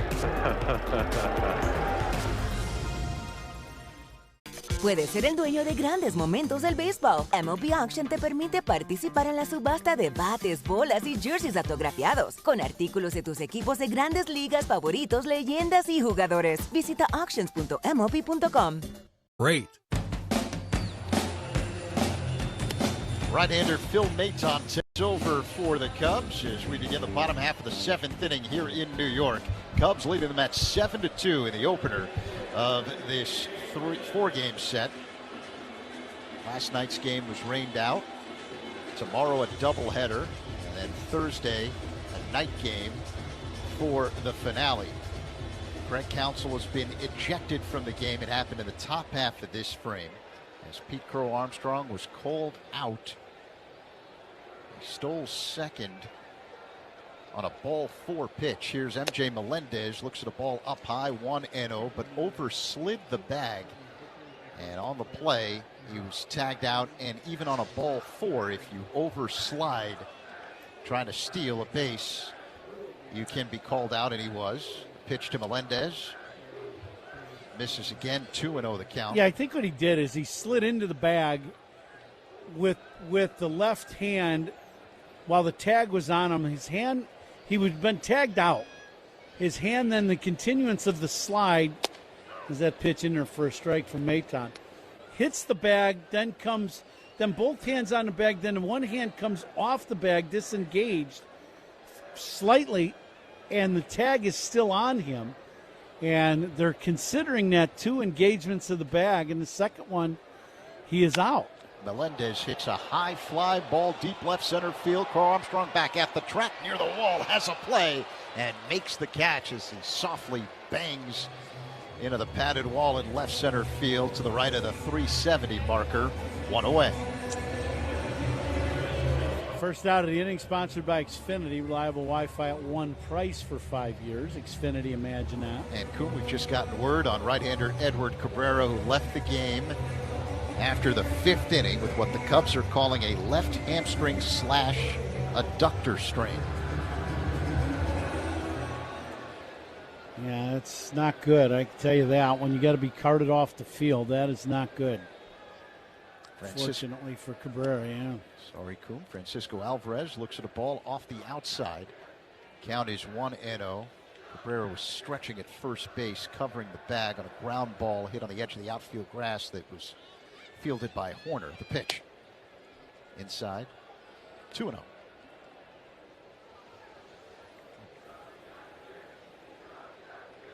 So another starter goes down for the Cubs. Maton's ready. And the 2-0.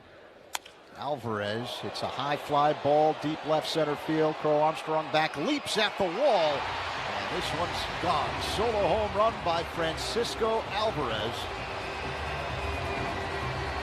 And it's now 7-3 Cubs here in the 7th.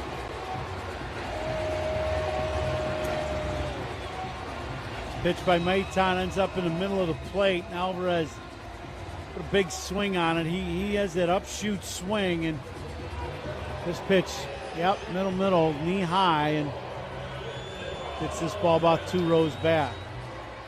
403 feet to the left of dead center. Exit velocity 105 miles per hour. Home run number 6 on the year for Alvarez. 7-3 Cubs with 1 away here in the bottom of the 7th inning. Carson Benj at the plate and looks at a strike, a curveball that floats into the zone. 0-1.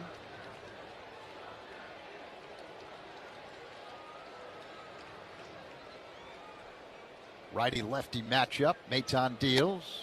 Misses off the outside with a breaking ball. 1-1.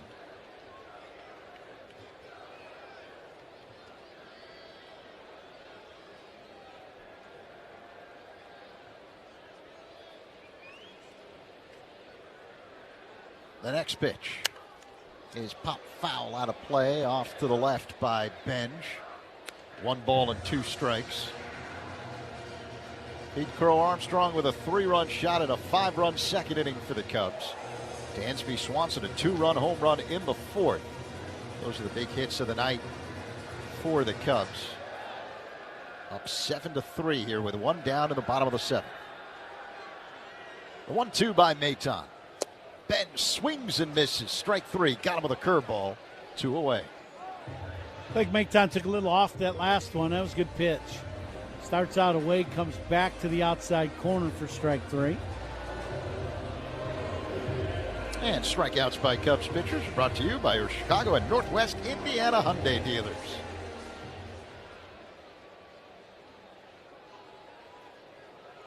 Bo Bichette stands in, right-handed batter against the right-hander Mayton. Now the pitch. Off the outside with a sweeper, 1-0. Bichette is 1 for 3. Single and a couple of strikeouts. Hitting at .248 on the year with 8 home runs. Mayton kicks and fires. And that one's fouled back. What a cut by Bichette. He ended up on his backside on the follow-through. Swung really hard at a breaking ball. Lost his balance and ended up on his backside. I can tell you this, I don't think pitchers are going to be all that keen on him swinging so hard he can't even stand on his own 2 feet. Do your teammates let you hear about that when it happens? If I were a pitcher, I'd let him hear about it right now. Mayton misses off the outside of the curve, 2-1. Remember that bow tie pitch I was talking about earlier? Yeah, same thing. Yeah, that's what it would be. If he did that to Roger Clemens here in New York. Pedro. That's where the game has changed just a little. Now the 2-1. Off the outside with another breaking ball. It's 3-1.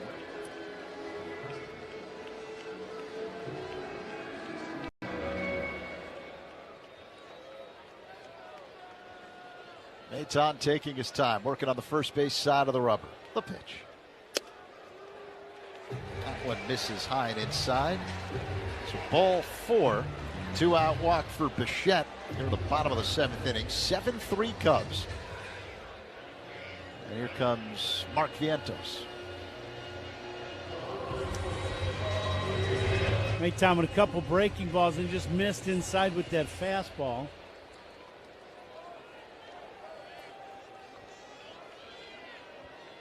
Vientos walked in his first plate appearance tonight. He swings and bounces one foul off to the left, and the curveball from Mayton. Juan Soto left the game with a back injury. And Vientos entered the game as the defensive replacement. Jared Young went from first to left to replace Soto, and Vientos entered the game now playing first base. 0-1 the count on Vientos.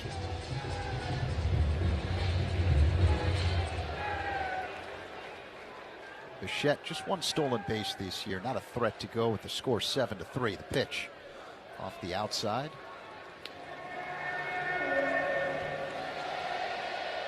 One and one.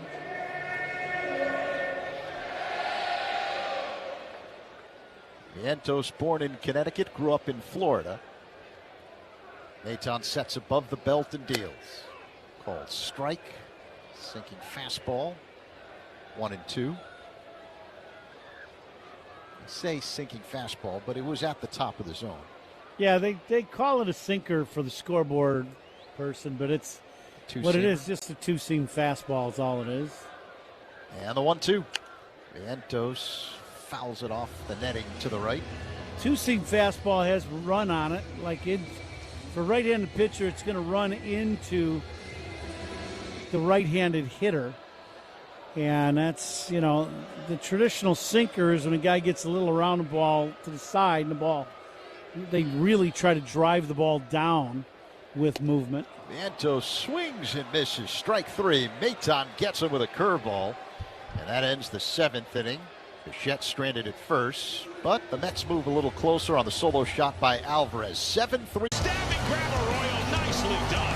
More tremendous defense in this series from Nasim Nunez. Jake Myers, what a catch! Looks like he's played there for years. Not too shabby, young man. 2 Gold Star plays. Back-to-back web gems. Beautiful thing on both sides of the infield now here for the Braves. Back to the warning track and makes the catch up against the wall. It is caught by Davis Schneider. Leaping grab by Meyer.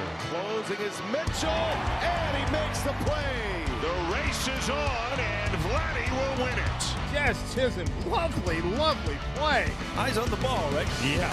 Tyler O'Neill goes skyscraping at the right field fence. Oh, Billy Cook. One of the greatest center fielders in the game today. Backtrack, leaps at the wall, made the catch. Diving stuff by Palacios, who is just taking hits away from everybody. I'll tell you what, through 3 2/3 innings, I think Richie Palacios deserves a Gold Glove. The people are welcoming, they're loving, they're caring. So if you're looking for a familial feel, definitely Asheville. It's Asheville. That's all you got to say. Yeah. They're excited to be back and back on their feet, so it's been awesome to see the rebuild. Winning or losing, like everybody's there having a good time rooting us on, so I've always enjoyed that the whole year. You play here at the tourist park and you feel like you're back in the old days playing real baseball. Nestled right into the mountains there. That's right on a cliff.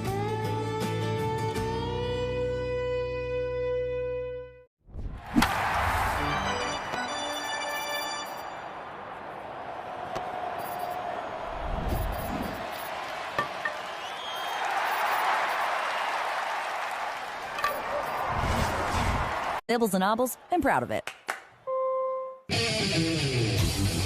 Cubs up 7-3 here in New York at Citi Field, top of the 8th inning. And this 8th inning is sponsored by Cars for Kids, 877 Cars for Kids. That's Cars with a K. To donate your car today, Ian Happ will lead off the 8th here for the Cubs. First pitch swinging and chops one towards the Mets dugout, 0-1. Ian so far in the ballgame singled and scored a run in the second. Punched out in the third and grounded out to short in the 5th. Next pitch to Happ, changeup and a good one. Ian out in front of that one, count 0-2. Ian hitting .229, 16 bombs and 37 driven in. Next pitch to Ian, a little breaking ball, fouls this one straight back, covers that inside and down breaking ball. Keep his bat alive, count stays 0-2.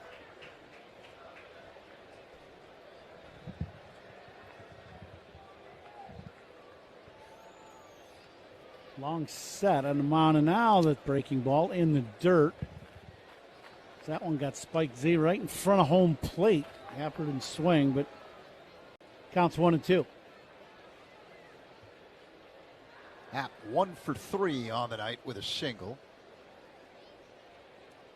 The pitch. Whack foul out of play. Second deck off to the left.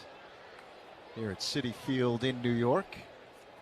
A very comfortable evening. It rained most of pregame and then stopped just before the start of this one. 10-minute delay before first pitch. Happ swings and hits a high drive left center. It's playable for Young, who makes the catch just short of the track to the left of the 370 marker for out number 1. A few off-speed pitches to Ian, that pretty good ones down and away.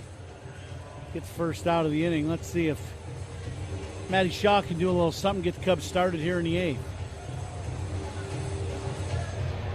So now the batter, Shaw, as Myers kicks and fires and misses up high. We'll get you a station ID here shortly. Shaw 0 for 2 was hit by a pitch. Cubs up 7-3 here in the top of the 8th, the opener of a 4-game set. The pitch up high. A slider that missed, 2-0.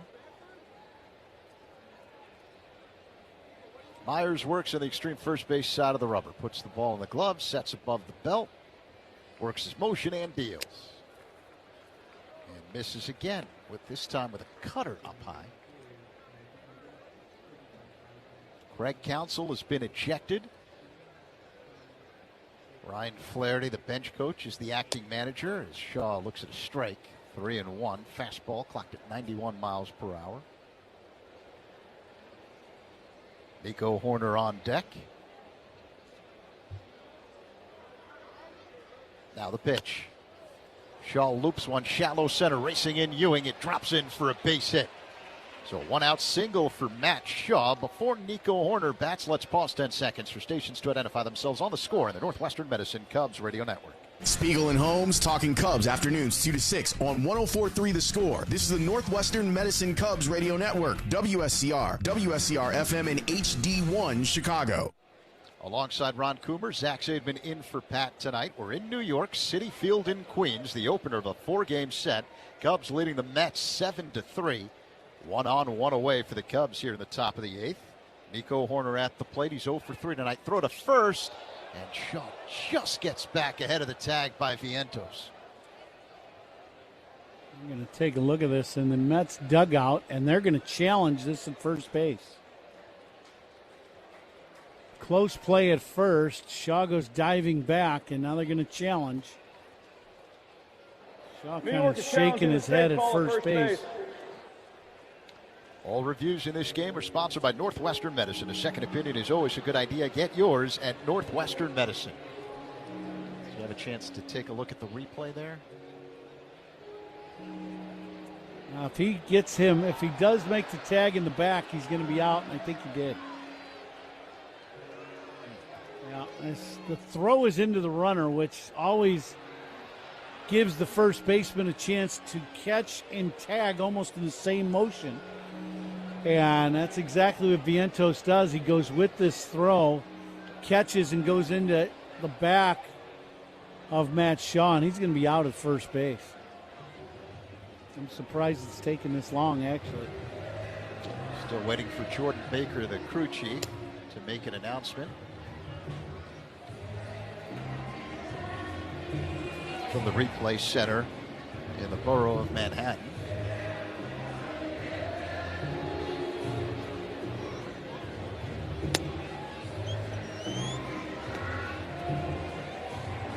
After review, the call on the field is overturned. The runner is out. New York retains the challenge.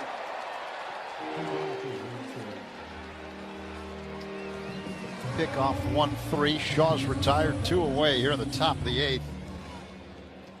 Matty had a big lead. It looked like he was going to be running, and this throw into the runner. Vientos comes in, catches, and tags Matty, as we said, right in the back before he could get that left arm on the base. The pitch to Nico is a ball, a slider that missed. 1-0 the count. Off the outside near the bottom of the zone. Righty-righty matchup. Myers works his motion. Nico swings, line drive, base hit down the left field line. This will roll all the way to the wall. Nico on his way to second base. Ball fielded by Young, who gets it back to the infield. Nico with a stand-up double. It comes with 2 away here in the top of the 8th. Pickoff turning out to be a big play now as this ball shot in the corner. I don't know if Matty would have been able to score on this or not, but he does have good speed. But Nico with a 2-out double. Doubles by Cubs batters, sponsored by Southwest Airlines. Reliable, comfortable, convenient. Southwest just makes sense. So here's Carson Kelly with a man in scoring position. 2 away here in the top of the 8th. Cubs 7, Mets 3. Righty-righty matchup. Myers delivers. And Kelly looks at a strike, a fastball. Time to see how we did with our guesses in the Vinny's Beverage Depot attendance game. The actual attendance tonight, 35,668. The pitch. Strike 2 called. Oh, we weren't even close. No, we were not close tonight.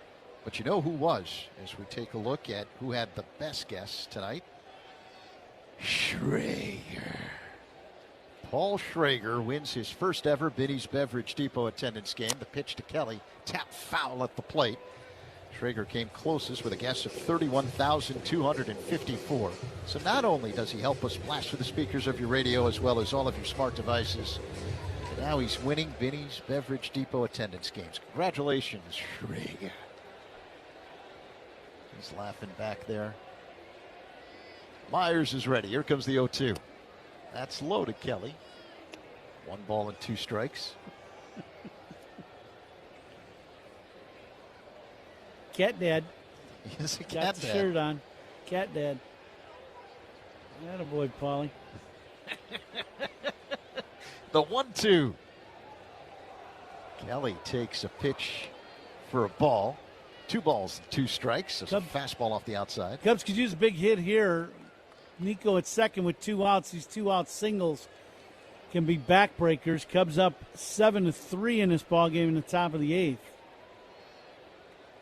Now the pitch. That's low. Check swing. Did he go around on appeal? No, says the first base umpire, Stu Schurwater. So Kelly has worked a full count. Kelly's walked a couple times in this game, and both times that he's walked, he's ended up scoring. One was an RBI. He walked with the bases loaded. Kelly waits. The payoff pitch. And a line drive hit down the left field line, ranging over Young. He slides, fair ball in the corner. Around third, coming home, Horner cruising into second base with an RBI double. Carson Kelly. It's now 8-3. Cubs over the Mets in the 8th. Big swing in the bat for the Cubs and for Carson as he drives into Cubs' 8th run. This ball hangs up in the air a long time. It's fastball inside and kind of jams Kelly. And he just muscles this ball down the left field line. Young going after this ball. And he slides, comes up short. And this ball ends up hitting not even an inch inside the foul line down in the corner. So big swing of the bat for the Cubs to drive in that 8th run. So 8-3 Cubs with 2 away here in the top of the 8th. And Kelly now in scoring position at second base. Once again, doubles by Cubs batters, sponsored by Southwest Airlines. Reliable, comfortable, convenient. Southwest just makes sense. Pitching coach Justin Willard on the hill talking to Tobias Myers. And now that meeting is being broken up by the home plate umpire Austin Jones. A reminder to stay tuned for the Old National Bank Cubs radio postgame show, the official bank of the Cubs radio network, coming up with Judson Richards following our festivities tonight here in Queens. Dansby Swanson will dig in. Swanson, 3 runs batted in, including a 2-run home run in the 4th. His 9th of the year. Kelly at second base. Righty-righty matchup with Myers on the hill. Swanson waits. Myers delivers. And Dansby fouls it back on the ground. 0-1. Dansby's had a really good night tonight. He has the sacrifice fly to left, homered a 2-run bomb to left, and then hit a bullet back through the middle that ended up caught 1-3, but hit that ball right on the button too. See if he can use this other side of the field with some of these breaking balls he's going to get in this at bat. Now the 0-1. And a ground ball past third, fair. It bounces off the sidewall, takes a wild bounce in left. Around third, heading home, Carson Kelly, he scores. Dansby Swanson, RBI double. 9-3 Cubs over the Mets here in the 8th. Now Dansby having a good night tonight, and that's great to see for him and his confidence. The hitter, it's a hanging breaking ball up in the middle of the plate, and he's out front of it some, but he stays back long enough to keep it fair and hooks it right over the bag at third. It hits that side wall and ends up being the 3rd straight double here with 2 outs in the inning for the Cubs. Now Pete Crow Armstrong drills one deep down the right field line, but hooking way foul out of play into the upper deck. That's a loud strike, 0-1. By the way, Carson Kelly with his 500th career hit moments ago with his RBI double. Yeah. The pitch. This one squirts past Alvarez, and Swanson advances to third base. Alvarez unable to block this ball, goes down and reaches down for this split in the dirt and just kind of comes up on it instead of staying down. Goes right through the old 5-hole. 1-1 the count on Crow Armstrong. Here's the pitch. Called strike, a splitter. So 1 ball and 2 strikes. Swanson at third base, 2 away here in the top of the 8th. Cubs leading 9-3. ECA 1 for 2, a 3-run home run, is also walked twice. And the pitch. Crow Armstrong, a big rip and a miss. Strike 3 and a splitter. And that ends the top half of the 8th inning. But Not before the Cubs scored 2 more times. 9-3 Cubs as we head to the bottom of the 8th on the score and the Northwestern Medicine Cubs radio. Oh my. Fly ball, right center field, and O'Neal Cruz with his first Cruz missile of the year. Off the lefty. Brandon Williamson. Cruz crushes it. Pirates get the run back. They lead 6-1. That's a beautiful thing. Man, it just sounds different. This just sounds different coming off that bat. Look how far that ball went up in the stands, Browning. O'Neal Cruz, just a special talent. Te encantan los jugadores. Te encanta el juego. ¡Y se fue! Ahora puedes ser el dueño de grandes momentos del béisbol. MLB Auction te permite participar en la subasta de bates, bolas, jerseys autografiados y más, con artículos de tus equipos de grandes ligas favoritos, leyendas y jugadores agregados toda la temporada. Cada artículo es autenticado por MLB para asegurar que lo que llega directamente a tu hogar es original. ¿Quieres una parte del juego? Visita auctions.mlb.com. Mariano Rivera, cutter man, what can you say? Because lefties had no chance against him. Randy Johnson. So all you want to do is try to make contact and put the ball in play.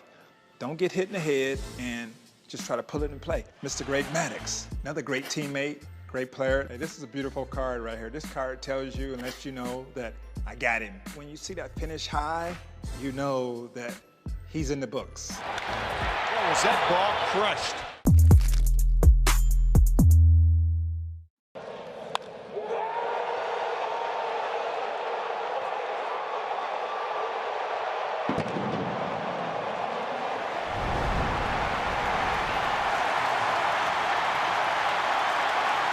Go places.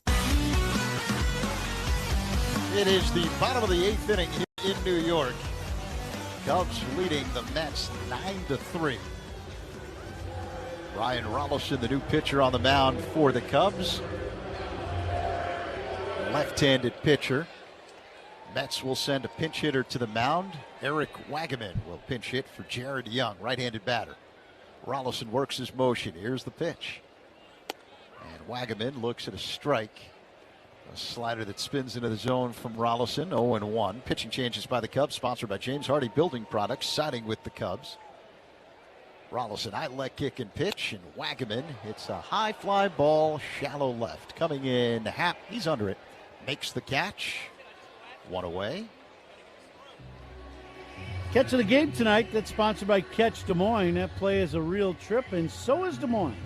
It's a trip. Make it yours at CatchDesMoines.com. We've got a couple good plays. Nico with a great play in the infield. That'll be our catch of the game. Stolen bases by the Cubs. They're sponsored by Atturo. Chicago's hometown tire. Get called safe with Atturo tires. Find yours at Atturo.com. A.J. Ewing at the plate. Lefty-lefty matchup. Here's the pitch. That one backs Ewing off the plate. Inside slider for a ball. Sailed all the way to the backstop. 1-0.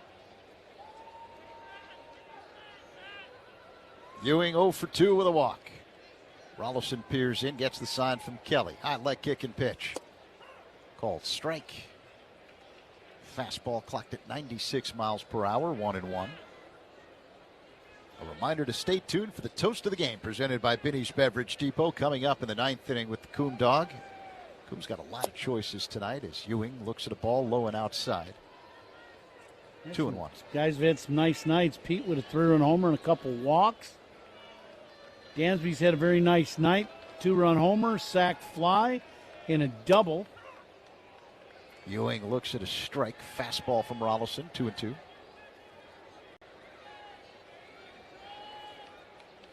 Kelly's walked 2 times, scored 3 runs, and has an RBI. Now the 2-2. Swing and a miss. Strike 3. Rollison gets Ewing with a blazing fastball. 2 away. Good gas left on left, top of the zone with the fastball. Rollison gets the punch out. He just reared back and threw that one right past him. Excellent pitch. Strikeouts by Cubs pitchers brought to you by our Chicago and Northwest Indiana Hyundai dealers. It's now 2 down. Marcus Semien digs in. Right-handed batter against the lefty Rollison. The pitch. Another called strike, fastball from Rolison.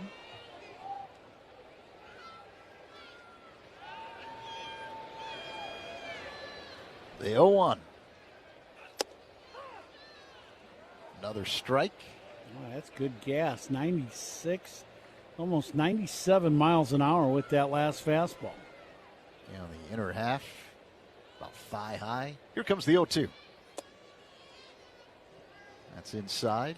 1 ball and 2 strikes, the count on Simeon. Cubs pitching change tonight. They're sponsored by James Hardy Building Products, siding with the Cubs. 2 down. Here comes the 1-2 to Simeon. In the dirt. 2 balls and 2 strikes. Let's take a look at the out-of-town scoreboard, sponsored by Club Citgo. Download the Club Citgo app. Save 23 cents per gallon on your first fill-up. Final from Toronto. Astros beat the Blue Jays 9-7 in 11 innings. Joey Loperfido with the home run that lifted the Astros to victory. The 2-2. Swing and a miss, strike 3.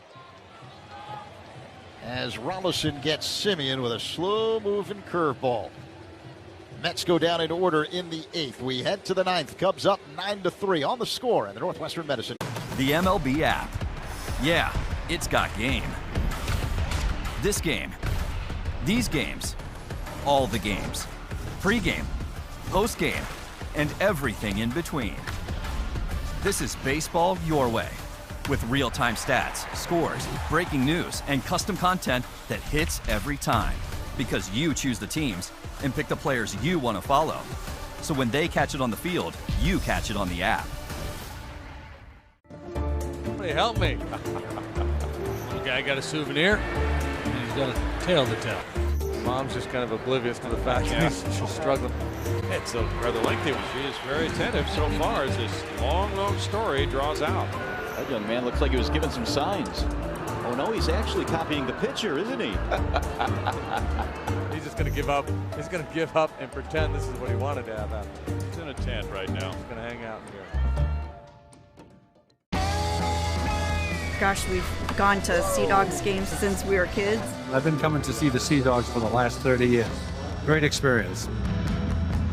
Everybody here is just bends over backwards to help people out and wish the world was like it is right here at the ballpark. We've always wanted to be more than just a baseball team. We want to be strong, active, contributing members of the community. And I think that effort is seen by the people and the fans, and they want to support that effort.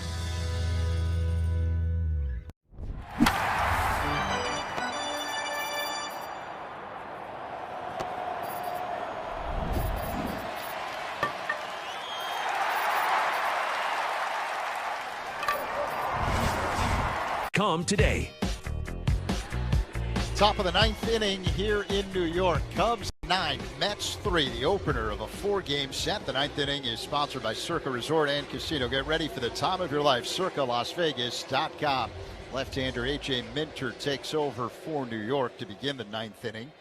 Eric Wagaman stays in the game, now playing left field. The batter is Alex Bregman. Lefty-righty matchup. The kick and pitch. Bregman bounces one up the third baseline, fielded behind the bag by Beatty. The throw across in time, 1 pitch, 1 away as Bregman is retired. Bregman a little out in front of that off-speed pitch, just trying to pull this ball and just out and around it, and just hooks a little routine ground ball to third. Coom opposing pitching changes are sponsored by Sloan, the official water efficiency partner of the Chicago Cubs and leader in smart water and commercial restroom solutions. Learn more at Sloan.com. Michael Busch digs in. Minter deals. Busch looks at a ball inside. 1-0.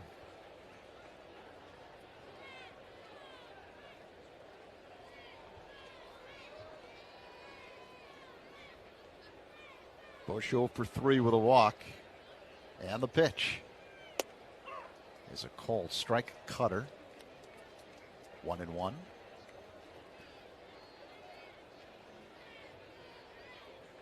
The big inning for the Cubs tonight. The second, they scored 5 times. The pitch. Busch hits a high fly ball down the left field line, shallow, racing in. Wagaman still racing in and makes a backhanded catch. for out number 2. Wagaman comes into the ball game. You know the ball's going to find you, and it does. And Without it's fail.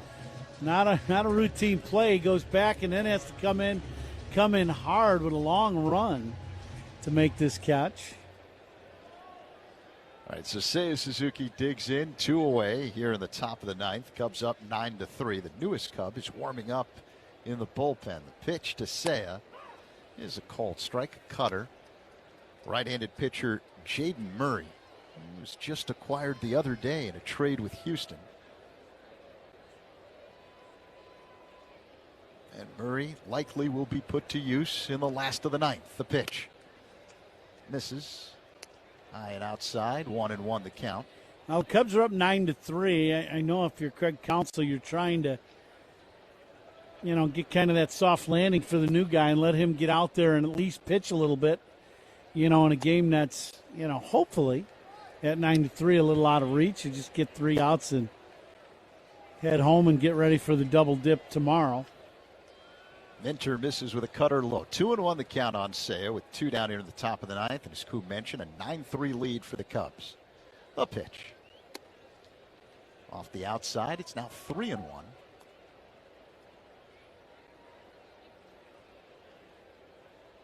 Seiya's 0 for 2, but he's walked twice and scored a run.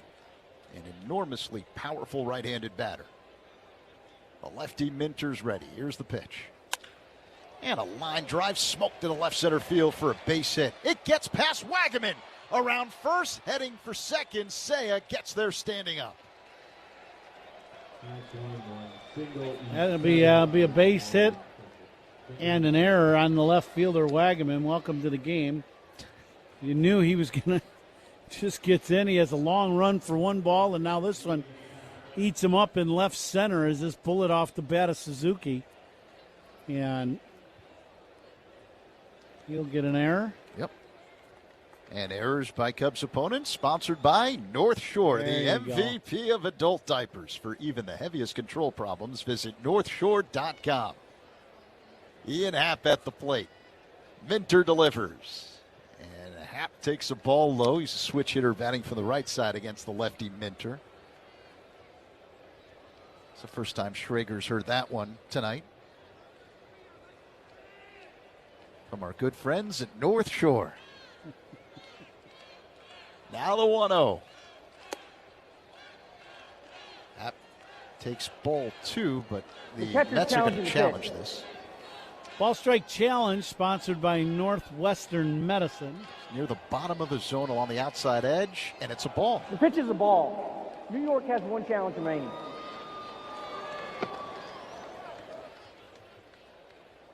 That was the voice of Austin Jones, the home plate umpire. As the Mets lose one of their challenges. 2-0 the count on Happ with Seiya at second base. And the pitch. Called strike. Cutter. That found the zone. Right near the bottom on the outer half. Ian's 1 for 4 with a single and a run scored. Cubs up 9-3 and looking for more. The pitch. Happ fouls it back on the ground. 2-2.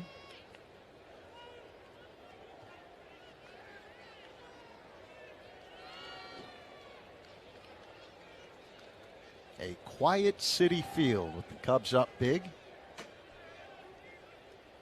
As right-hander Jaden Murray continues to warm up in the Cubs pen. The pitch.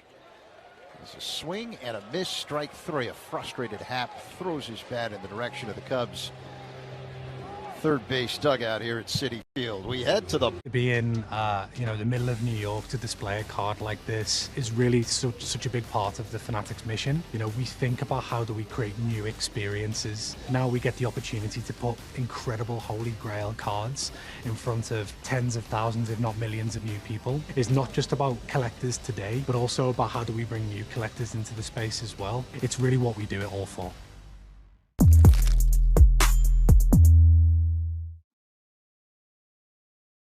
In this game, you've got to keep your eye on the ball, but it's harder than it looks. A Little League error there gives Jackson an extra 90 feet.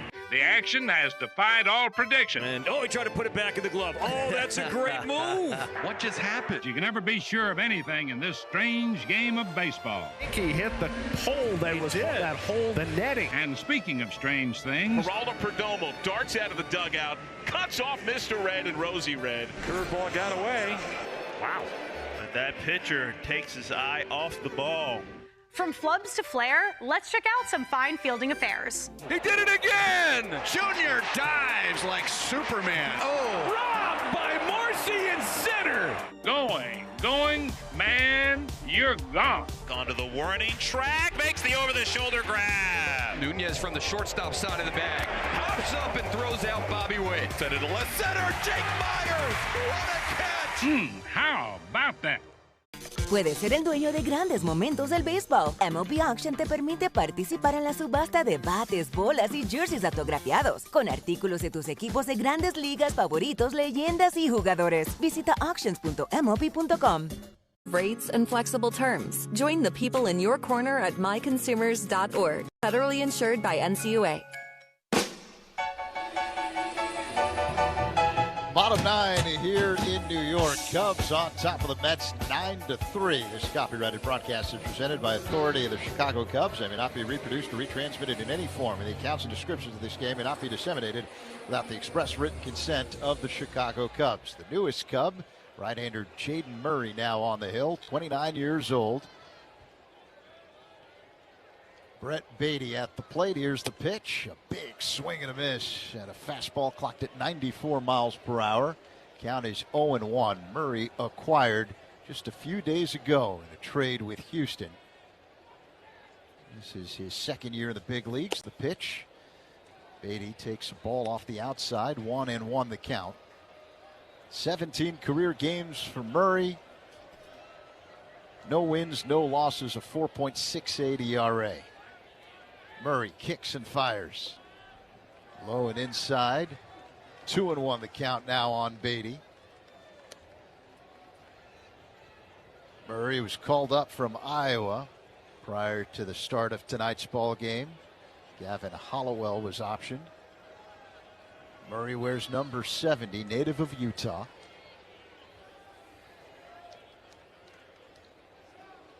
The pitch. Beatty swings and misses. 2-2. Another fastball from Murray. Good gas at the top of the zone. That was a good pitch. Murray 6'1", 190 pounds. 23rd round pick of the Rays back in 2019. The pitch. Beatty fouls it back out of play. 2-2. Cubs could really use, one of these guys that comes up from AAA or, that they pick up on waivers to really have a big second half and really take off for the Cubs. They could use that. It's just one of those things. There's a lot of guys out there, and you're waiting for that big opportunity. And see if this could be it for Murray. You just hope one or two of these guys can take off for the Cubs in their bullpen. The 2-2 misses. Close pitch. Fastball. 95. He's right around 95 with all of his fastballs. That one. It's a good pitch right under the hands of Beatty, but just missed. All right, so it's a full count. Murray deals. And that one missed, but the Cubs catcher's challenging the pitch. Carson thought that one might have hit the inside corner. Let's see. Beatty definitely thinks no. And the pitch is a ball. Chicago has one challenge remaining. So Murray walks Beatty to lead off the bottom of the ninth inning. Cubs up 9-3. The left-handed batting MJ Melendez will dig in against the right-hander Jaden Murray.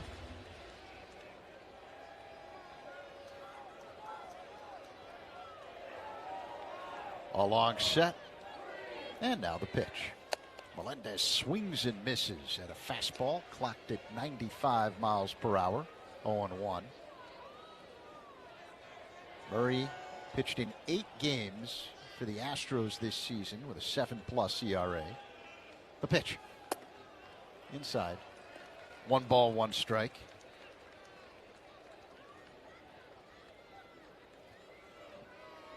CUBS, the toast of the game, is presented by Binny's Beverage Depot. Binny's is the official champagne provider of the Chicago Cubs. I'll give you a chance after this pitch to come up with your toast of the game. The pitch, swing and a miss by Melendez, 1-2. We're going to go with Dansby Swanson tonight as our toast of the game ball player. Dansby had a very nice night tonight. Always good at shortstop, as we know, but sacrifice fly drove in a run in the second. 2-run bomb in the fourth. Hit a bullet back to the pitcher and then doubled to drive in a run in the 8th inning. So Dansby will be our toast of the game ball player today by Binny's. Excellent choice. Murray deals. Melendez hits a high fly ball to right. Angling toward the line. Shaw's got a play. Makes the catch. 1 away. Beatty has to retreat back to first base. So Dansby Swanson is our Binny's Beverage Depot toast of the game. Binny's Beverage Depot. If you can't find it at Binny's, it's probably not worth drinking. Francisco Alvarez will now stand in for the Mets. 1 on, 1 away. Bottom of the 9th inning. Cubs up 9-3. Doubleheader tomorrow here at Citi Field between the Cubs and Mets after last night's postponement. Murray's ready. Here's the pitch. Off the outside, a little low. 1-0 the count. Alvarez with 2 hits, 3 runs batted in, 2-run single, and a solo shot. The 1-0. Called strike. Fastball from Murray. Now, I'm not saying. Batter's challenging the pitch. Oh, there we go. Another challenge. Ball strike challenge sponsored by Northwestern Medicine. This pitch just The pitch low. is the ball. New York has 1 challenge remaining. 0.1 Yeah. inches. Wow. Can't get any closer than that. Right at the bottom of the zone. All right, here's the 2-0. There you go. Just split the plate in half with that fastball at the knees. That one clocked at 96 miles per hour from Murray. 2 balls and a strike. The count on Alvarez. Man at first, 1 away. Bottom 9, Cubs up 9-3. A long set. Now the pitch. Called strike. 2-2.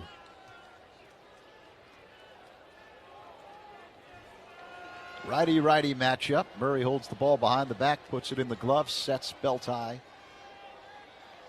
Works his motion and deals. Breaking ball, swung on and missed. Strike 3. First strikeout as a Cub for Jaden Murray. 2 away here in the bottom of the 9th. Strikeouts by Cubs pitchers brought to you by your Chicago and Northwest Indiana Hyundai dealers. Good breaking ball here. He gets on top of it just enough to get a little downward tilt on that breaking ball. Perfect location down and away at the knees. Carson Benj at the plate. The runner goes, and that pitch is a called strike. Beatty takes second on defensive indifference.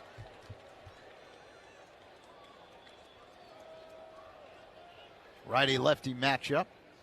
Benj is 0 for 3 with a walk. Murray's ready. Here's the pitch. Swing and a miss. 0-2.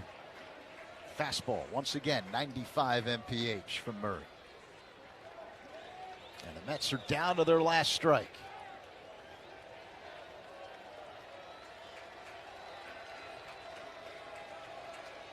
The pitch.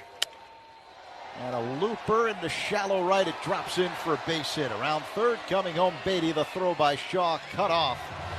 RBI single, Carson Benj. It's now 9-4. Cubs with the lead here in the bottom of the 9th. Oh, single right center. That's the fastball inner half. Gets dumped into right center. Matty comes in and corks the throw, but a little offline. Michael Bush cuts this ball off, and it's now 9-4 Cubs here in the bottom of the 9th. So here's Bo Bichette. 2 down. Bottom 9 man at first. Murray delivers. And that pitch is a ball. 1-0. Taking second on defensive indifference, Carson Benj.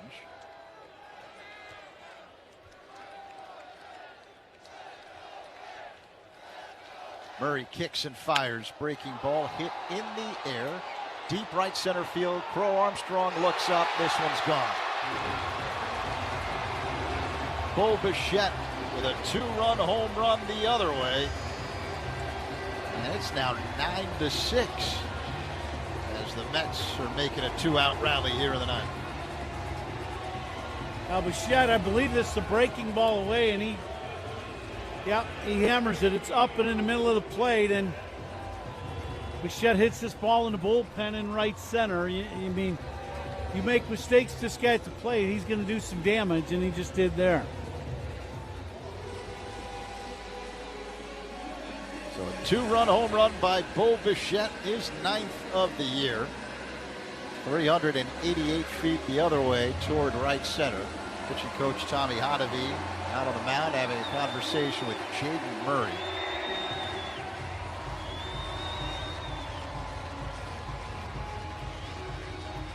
And the Cubs a banged up bunch in the bullpen. They're without their closer, Daniel Palencia. This was not going to be a safe situation. Cubs entered this 9th inning up 9-3. Jacob Webb now up in the Cubs bullpen. Mark Vientos at the plate.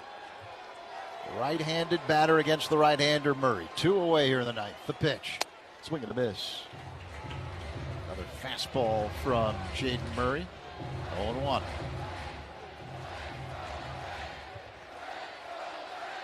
Crowd beginning to make some noise here in New York. The pitch. Swing and a miss.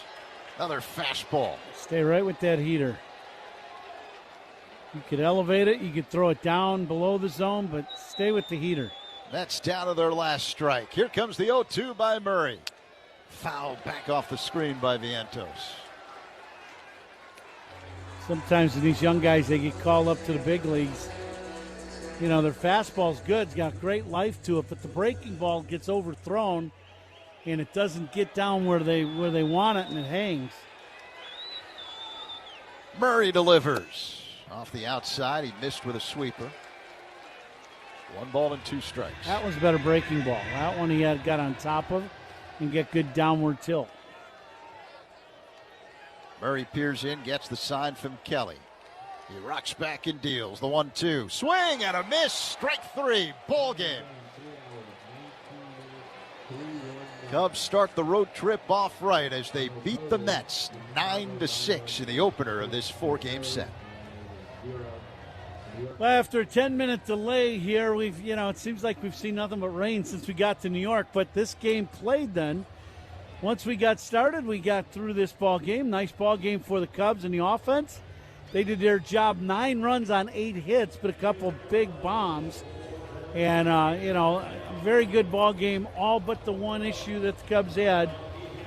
Cabrera leaves the ball game and is carted off the field, and that's the unfortunate part, but he will get the win.